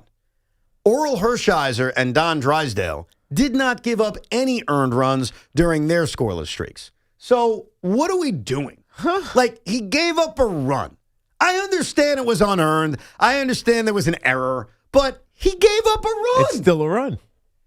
Thank you. Yes. Thank you, sir. Right. So why are we talking about a scoreless streak? So Let's talk about an unearned scoreless streak. Right. That's fine, but it's being worded by big media who can't wait to just kiss the ass of Shohei Ohtani as, he's got a scoreless streak going. Well, not really. He gave up a run, but it was unearned. Yeah, that's weak. Shut up. That's weak. It's weak sauce. Like, the guy's an all-time great player. Right. I have the ultimate respect for what this man has accomplished. Right. But it feels like we lie for him. I don't like that. Whether it's making the gambling story go away, whether it's acting like pitchers never hit before by giving him extra time. Oh, he needs extra time, he's hitting. We spent 130 years with pitchers hitting. What makes him so special? Because he's good? We had some pretty good hitters, not quite like him, but come on. It's like we lie, we close our eyes, and we do things that aren't even true to make someone who's great even greater. Right. And I don't like that. Yeah, that's interesting. I didn't even realize that. Thank you. So that was interesting. It is. That was not a boring rabbit hole? Because they're creating something for Shohei Ohtani that they wouldn't do for anybody else. Like, I needed to double check myself and say, okay, I don't really remember Oral. I don't really remember Don Drysdale. Like, did they give up unearned runs? The answer is they didn't. So why are we... I'll tell you right now, I would give anything for the Mets to just pound the crap out of that man next Wednesday. Like 7 runs in the first inning. Where he has to... Remember you guys did that to him years ago with Anaheim? He left in the first inning? Yes, at home. You didn't pound him, but like he had control issues. Yep. He was just a mess. And people were mad because he only pitched for an inning and they went to see him. Yeah, and not only that, that was before they changed the rules. Yep, So he was out of the game. He came out of the game. I wish they still had that. Oh, yeah, that's the other thing. Let's change rules for him. Right. Like, we literally changed rules for the guy. Can't stand it. Let's go to Joe in Cranford. Hey, Joe. Hey, I'm a full-time ABS guy, but I fear that the entertainment quality that has shown up with the challenge system is going to prevent it from ever becoming full-time. It seems to be creating a lot of excitement, and the fans love it, especially in stadiums. And that's my fear, that it's going to ruin full-time ABS, which should be in place. I think you're spot on. I think you nailed it. I think that, and it's a compliment to baseball, but it's also a negative. The ABS is like must watch at the ballpark. Anytime, I don't know if anyone has seen this yet. Did you see a challenge in the 5 innings you were there on opening day? No. Yeah. ABS, but not... Yeah, ABS. That's what I'm talking about. Yeah, he was there when Ben Rice challenged one down the middle. Okay. Ben Rice was a great example. I thought you meant like a other different challenge. Nah, forget that. There's like a full focus on the scoreboard. There's like a buzz, and then there's a clean reaction. Yeah, which is what I think the MLB is banking on. Well, because they're like a fan reaction to it. Yeah, they're creating a game show in the middle of a baseball game. Right. And I think Joe nailed it. Part of the reason why they may never go to full-time computerized balls and strikes is you take that away. Right. And I don't think they want to take that away. I think that's a really good point by him. And that's not a good reason to not do it. Like, I understand that maybe... they trialed full-time ABS. They tried it in whatever one of those minor leagues or affiliate league, whatever it is. Right. They tried it, and this was the best method that they came up with. In 2026. Yeah. But in 2030, as our technology gets better, wouldn't it be better to just simply get the calls right? Or, and you could push back, obviously, as a casual baseball fan, is it more valuable to have entertainment in the 5th inning on a challenge? It's probably more valuable to have entertainment on a challenge. Now, that's what I feared. Yeah. That's why Joe makes like an excellent point about that, because I just want the calls right, but I understand Tiki or anyone else saying, but isn't this really, really entertaining? It is kind of interesting to watch because you know what the reaction is going to be, and you're just waiting for the or yeah. You're right. The minor pop works. Yes, it does. It's just a little pop. And what's so different from the other challenges is like when there's a challenge on a bang bang play at first base or a tag play at second, we actually don't really know the answer. Yeah. Like we think we know the answer. Sometimes it's definitive, but more times than not, we don't. And so now we're waiting with no idea, and then we're pissed off at replay. This is like, it's there. It's a strike or it's a ball. There's no debate. It's just over. Sean will feed us with a Cinco de Lunch and we'll get you set for the Yankee game. If you're on your way to the big ballpark, let us know how many layers you're wearing for Yankees A's. Toll-free numbers 888-808-1019. Spring is the perfect time to refresh your home, and Window-Rama's making it easier than ever during the spring refresh sale. Save up to 30% on your window indoor project, plus take advantage of low to no interest payment plans when you purchase and install with Window-Rama.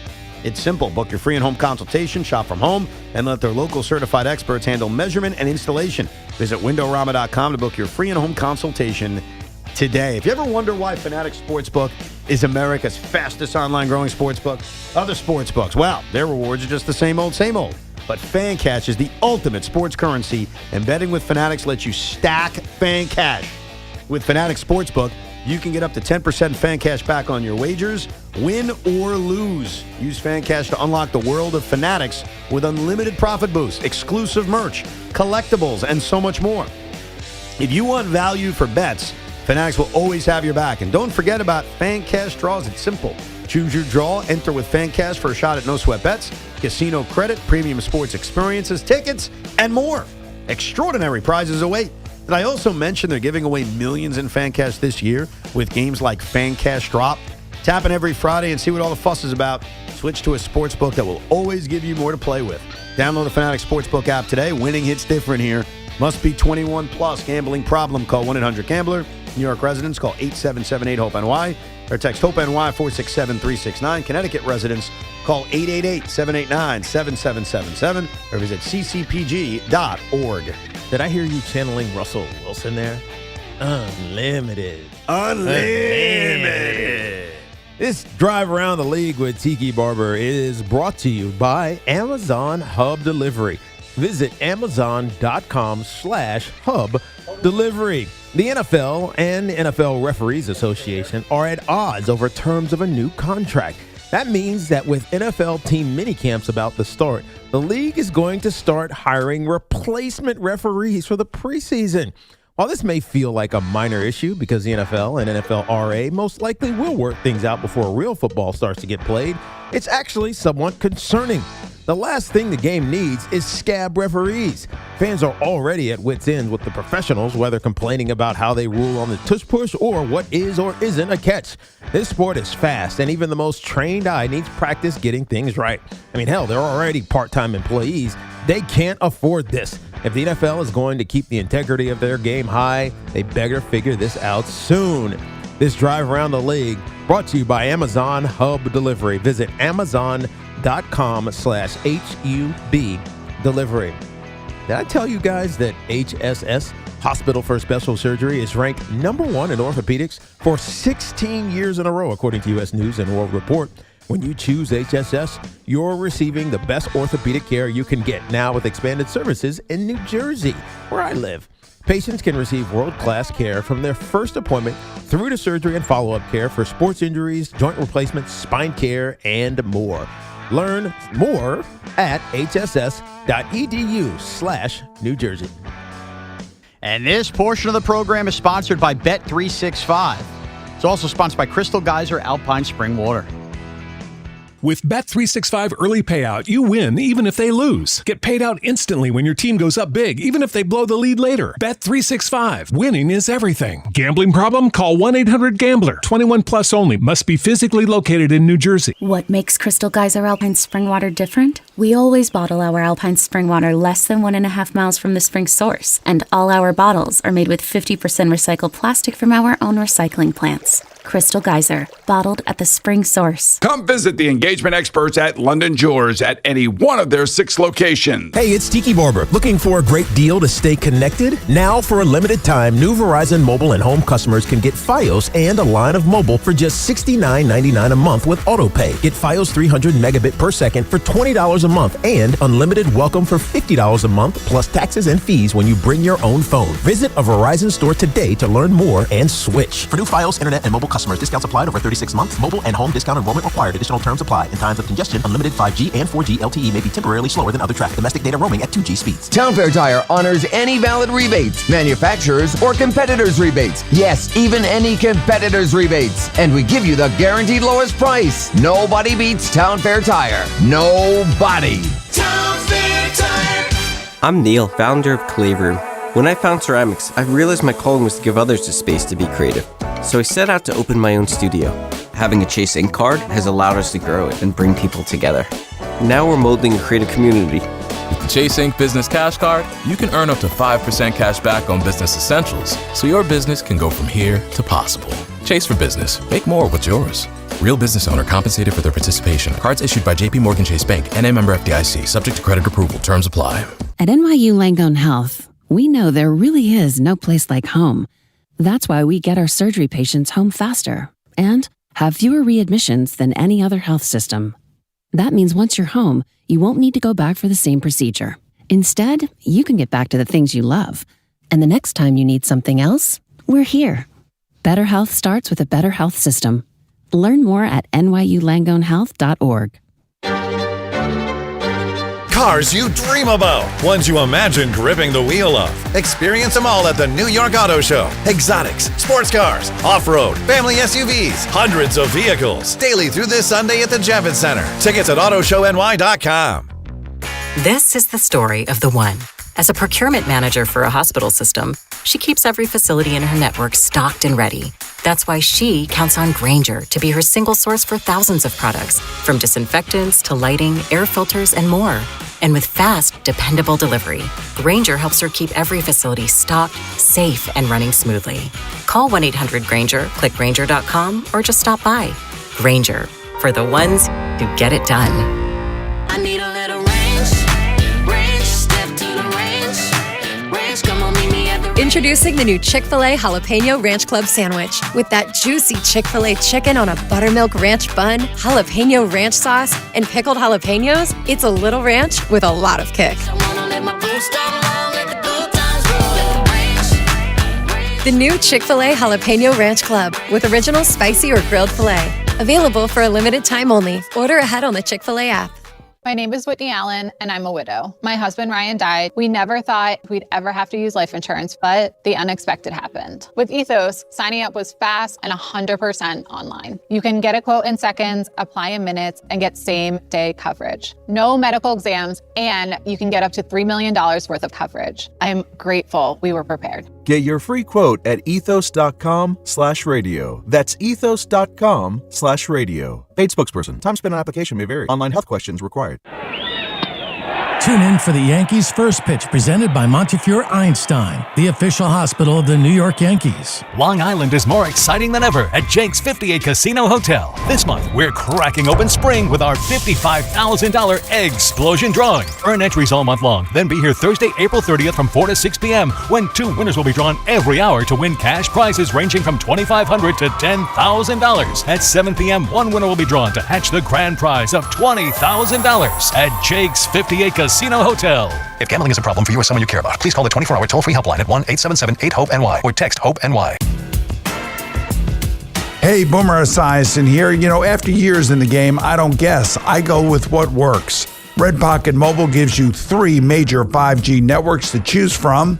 Switching cities, switch your network. That's like calling your own Audible. Visit redpocket.com to see why more Americans are switching to better wireless without paying more.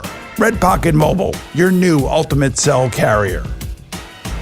Where you learn matters. At Monmouth University, students study on a vibrant coastal campus with direct access to research, culture, and industry. From classrooms to competition, from creativity to career prep, Monmouth offers a vantage point shaped by location and purpose, blending a personalized learning experience with Division I pride and a rising national profile. Bigger thinking, more inspired, you amplified. Amplify your future at Monmouth University. Learn more at monmouth.edu/amplified. It's about time delivery worked on your schedule. Same day, next day, or scheduled in advance. However you plan it, the Home Depot delivers the whole job. From drywall to doors, plumbing to paint, we'll get it there when you need it. Because on the job site, timing is everything. You order, we deliver. It's that easy. The Home Depot Pro. It's about time. There's a difference between liking a house and actually getting it. Redfin is built to make up that difference and close the gap between finding and owning the home for you. Redfin agents close twice as many deals as other agents, so when you find a home you love, you're not a step behind when it's time to make an offer. That means less watching great homes disappear and more focus on the ones you'll actually move into and call home. Redfin helps turn saved listings into real addresses. Get started at redfin.com. Own the dream. T-Mobile has an exclusive bundle for customers 55 and up. I'm Sarah Bowl. Yeah, I'm Frank Bowl. A reliable network is key for us. And with T-Mobile, it's been wonderful. And going to the 55 plus plan saved us so much money. A lot. And that's important. Trying to keep costs down. The home internet's been perfect. It's fast, it's quick. The setup was so easy, it took less than 15 minutes. It was like, ta-da!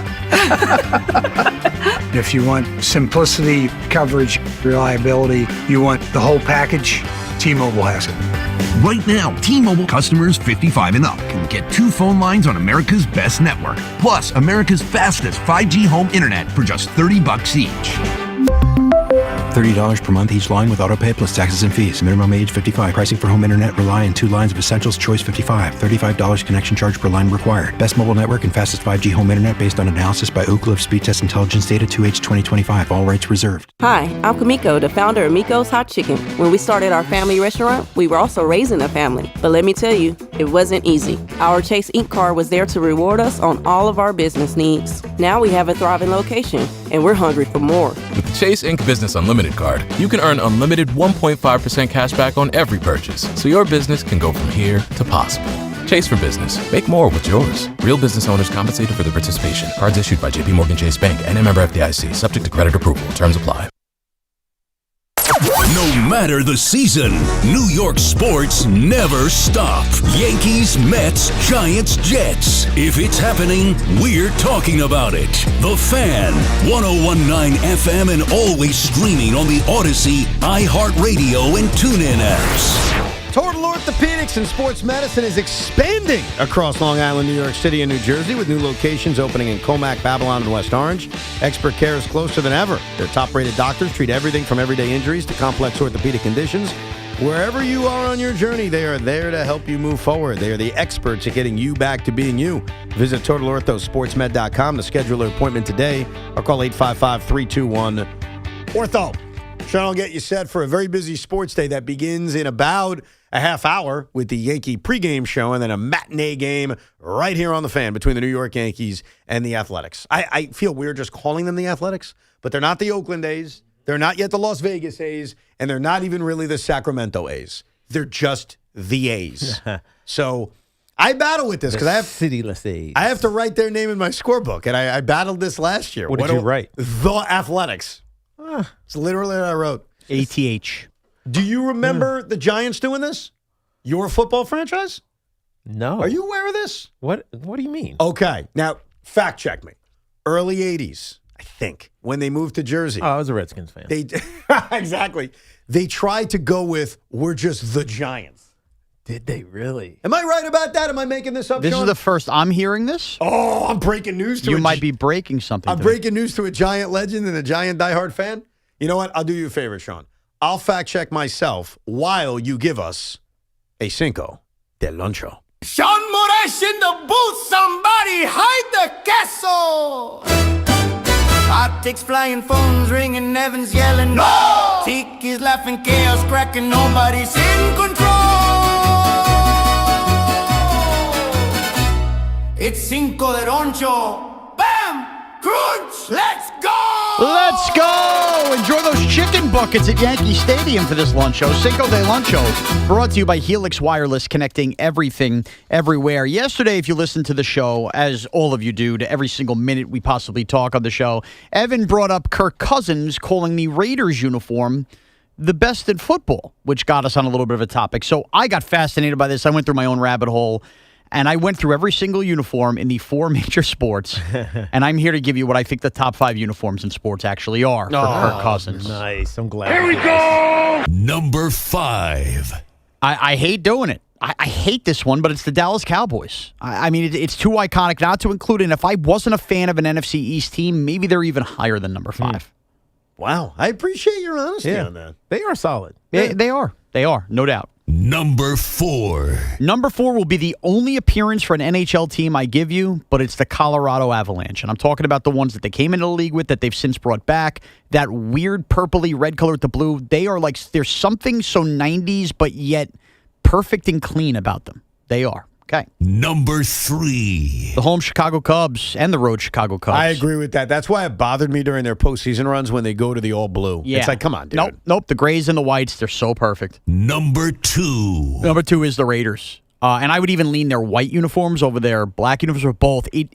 Tiki hit on it yesterday. The simple nature of them is perfect, but it's just the color scheme. It plays into the whole black hole thing. They're perfect. Number 1. I'm sorry. It's the Yankee pinstripes. There's a reason that they're the only uniform when a player gets signed that people reference the uniform being put on. And when you see them spark on opening day, it's just, they're perfectly clean and awesome. It's the Yankees. They're the number 1 uniform in sports. Yeah, I get that. You're right. I don't know why we didn't say that right off the top of our head yesterday. The thing I'll give the Yankees, in which why they may be number 1 and maybe should be number 1, is they are the only team, and correct me if I'm wrong, if there's someone I'm forgetting, who literally just wears their 2 uniforms. Yep. They do not screw around. No city connects here. No city connects, no alternates, nothing. I mean, the Red Sox sold their soul. Because I think the Red Sox jerseys are very pretty. But remember that stupid green, yellow, the yellow one, Boston Marathon thing? Then they had the green monster one. And then the Yankees, when they're forced to, like they have to do the 4th of July version. I'm not counting that. And then they had that one series versus Boston a couple years ago. They wore weird ones. Well, they also had that series against the Dodgers years ago where they all had to wear like the creamsicle whites and the dark midnight black or midnight blue, whatever it is. So those are weird exceptions, and I'm not going to include that. I'm talking about their routine of jerseys. Right. They never change it. Right. So from that standpoint. It's consistent. Consistency is great. Now, I want to admit this. I have struggled to fact check my whole they just want to be the Giants thing.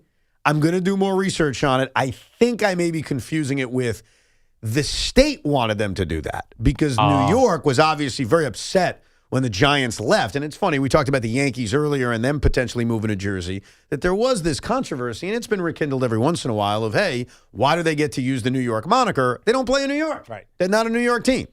So it may not have been something the Giants were pushing more, hey, this is the fair middle ground. Just call them the Giants. Right. But I'm fascinated. I'm going to do more research. I'll tell you what else I'm fascinated by. And if you missed it, we had Mike Vicaro on at 11 o'clock. He wrote this great book about the bosses of the Bronx, about George Steinbrenner and how. And he talked about how the Yankees almost moved to Jersey multiple times. If I took you into an alternate universe where they did. Yeah, where would they be? How would it have impacted them? And I have the theory that it wouldn't have. Have the Giants been impacted? No. Are they still the Giants? Of course. The only difference is the Jets eventually followed. And so there isn't a New York team, don't give me the Bills, who can say, hey, we're New York's team. If the Yankees moved to Jersey, would the Mets have campaigned themselves and actually had success going with, hey, we're New York's team? Maybe a little bit. I'm trying to think why they would want to have gone to Jersey as opposed to New York. Because baseball doesn't have the stadium constraints that football does. Like these stadiums, they're big, but they're not. You're not building an 80,000 seat stadium. By the way, just a quick answer is the Bronx, they thought people weren't going to go to the Bronx anymore to watch Yankee baseball because of the neighborhood. And like anytime teams move, like just not getting the funding for a stadium. So, and I also think it's probably monetary. The area they weren't in love with at the time, things like that. I can see why the Giants and then ultimately the Jets moved to New Jersey because it's just space over there. Right. There's a place you can build an 80,000 seat stadium and have parking for, in theory, 80,000 people. But it's not that many cars because people carpool or take public transportation. But still, there's the space to do that. Remember when the conversation was around what became Hudson Yards? I remember when that was happening. I was on the show with BT, and we were like, where are you tailgating? Right. Where are you parking? No, you weren't. You weren't. He was taking a train. Like, there's no way that would have made any sense. And so baseball stadiums can get due in cities. I don't think football stadiums can. No, I agree with that thought, but if they just got the better deal in New Jersey and moved there, I think they would have lost a little bit to the whole Mets campaign of we're New York's team, but not a lot, not enough. Well, would they have lost attendance? No. Would they have lost people going? No, most Yankee fans are from Jersey and Connecticut anyway. No, I think everything would have almost been the same, is my point. Like, they would still be the New York Yankees the way you're the New York Giants. The Connecticut fan now has 2 states to go. Yeah, right. That's hard. Yeah. I'd go to less Yankee games. I'd still be a Yankee fan. Yeah, but you'd still go to Yankee games, and the guys from Jersey would go to more Yankee games. Yeah, no, that's true. True. That's right. I think you're underselling how many Long Island Yankee fans there are, man. There are more than Met fans, and that's a hard trek, man. Right. Well, the Long Islanders going to Meadowlands for the Jets and Giants? That's exactly it. We've gone less and less. Yeah. Yeah, and it's once a week. Yeah. Yes, a difference. Or once every couple weeks. It's definitely a fascinating... It's 8 times, ultimately. No, I get you. Yeah. It's definitely a fascinating alternate universe of the Yankees playing in Jersey, which almost happened twice. But we got a very busy day of sports today. Yes, we do, Evan. This Fan Focus is sponsored by Chef IQ Precision Cooking, effortless results, chefiq.com. Coming up, Yankees first pitch, 1:35. Game can be heard right here on the Fan. Jeffrey Springs opposes Ryan Weathers. Ahmad Rosario will lead off. It's Nolan McLean versus Eduardo Rodriguez in a WBC final rematch at Citi Field at 7:10 tonight. And the Knicks host the Celtics at 7:30 with Boston looking to clinch the 2 seed. It's Jason Tatum's return to MSG since tearing his Achilles. And perhaps the biggest game of the day for all of our locals, Pete DeBoer will make his debut as Islanders coach. They play the Maple Leafs at 6:45 in as close to a do-or-die game for playoff hopes as the Islanders can have. You may not care about it, but it is the clear-cut most important game of the New York sports scene today. The Knicks-Celtic game is what I like to call a mental health game. I think for a lot of Knicks fans, it's about the mental health of we can beat a good team, or we can beat a team that we're likely to face in the second round of the postseason. At the end of the day, this game does not have a lot of meaning. Yeah. The New York Knicks are not going to be the 2 seed, so even if they win tonight, the odds of them catching Boston are very slim. The Celtics' next game is against the Pelicans, so it's very likely Boston will win another game and get to that 2 spot. And the Knicks still have wiggle room to lose this game and still be the 3 seed. So at the end of the day, this is about, and I just don't even think it's a big deal, but it's about, hey, how'd we do against the Celtics? So there will be people on this radio station that will over-exaggerate the result, win or loss, but I'm telling you, it don't mean that much. I think it's more about how they play. It's more about what they look like. Like this 2-man game that we talked about last in their win against Atlanta. With Jalen Brunson and Cat and how well they played together. I think that's what matters more. It's not necessarily the winning or losing. It's what do they look like? Because that's what's going to determine their success and how far they go in the postseason. Yeah, but even that's more just like signs of life. It doesn't actually mean anything. We're going to have a whole round of playoffs before we get to Knicks Celtics. Right. Cade Cunningham came back last night. Good to see him back. Mm-hmm. And away we go. We're almost there. We almost got through the NBA regular season. Sunday it ends. Then we get the dopey play-in tournament, which very few people will care about. Yeah. And then the real playoffs will begin a week from Saturday or a week from Sunday. I got to tell you, this season, I don't know, it did something to my fandom a little bit because of how many teams sucked and intentionally tried to lose. It made me care a little bit less. The second half of the season, I didn't care much about the game. Yeah, it was, look. And I think that's an inordinate amount of teams that were tanking, running to the bottom, but something felt off this year. No, I agree with you, and Sean left this out of his Fan Focus, but the reality is, and this is sad what I'm about to say, but it's true, maybe the most important game tonight is Nets-Pacers. Yeah. Mm-hmm. And it's the most important because both franchises are actively trying to lose. And the net loss tonight is their most important loss they're going to have in a decade because they need to lose this game. They need to lose out to ensure not the better lottery odds, but that they don't fall too far back in the lottery. And that's sad. That is horrible that people are paying money. I still have my tickets. I can't give them away, and I'm not going tonight. Mm-hmm. People are going to pay money, though, to go see Nets-Pacers tonight, and both teams and organizations want to lose, and they're better off losing. And I agree that they're better off losing.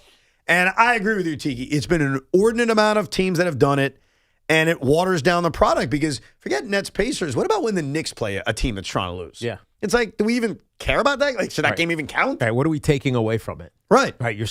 And this is why a week ago when who were they playing? Memphis. It was Memphis. And I said, this is a must-beat that ass game. Yes. And technically they did. They only won by 11, but they beat the hell out of them. But you almost have to do that. Why can't Adam Silver pull an executive order and say, no lottery this year. I canceled the lottery. I canceled it. Yeah. We're not going to do it that way. Well, how are we going to do it? I'm just going to pick names out of a hat, which is sort of a lottery, but there's no advantage. So all that embarrassing tanking you did, meant nothing. Right. And what I ask is, if I'm Adam Silver and I had balls, he doesn't. I said, sue me. I said, sue me. You got a problem with that? I'm the commissioner. Best interest of the league. Sue me. Yeah, and it is in the best interest of the league to get whatever happened this year, and we know what it was, out of the league. But you know what? They're going to do it for next year and the year after that. How about this year? How about this year? Why not? And I'm a Net fan saying that. Executive order the crap out of this league and say, you tanked for no reason, you losers. There's already a ton of people who think that the draft lottery itself is rigged. Could you imagine if he scraps it a week before the season ends and claims he's pulling a team out of a hat, what the backlash would be? Just have Ernst & Young audit it or somebody. Yeah. Have a company do it. Yeah. No, he doesn't have to do it. He just has to order it. Just order it. And then tell everybody, every owner who has a problem with that, say, sue me. I dare you. Go sue me. And then by the time the lawsuit goes anywhere, it would have already occurred. And the team's picking number one. Right. That's my idea. You don't like that idea?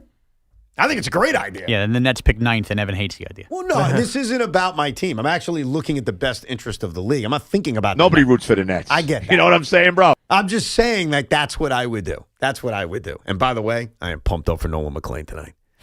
I am very excited. What time are you going to start that game, Ev? Probably like 9 o'clock. Whatever time I start it. I don't know. Why does that matter? I'm just curious. Remember the NBC slogan when they had the repeats on? It was one of the greatest slogans of all time. When it would be a rerun of Friends. I don't know this. If you haven't seen it, it's new to you. And it was a great slogan. That is a pretty solid slogan. So if you don't start the Met game till 9 o'clock, it's live to you.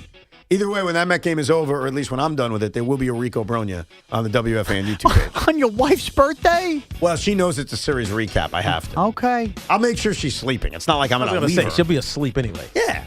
Tiki knows the deal. He'll do his thing. Exactly. Anyhow, happy birthday to my wife. Hey, Huff.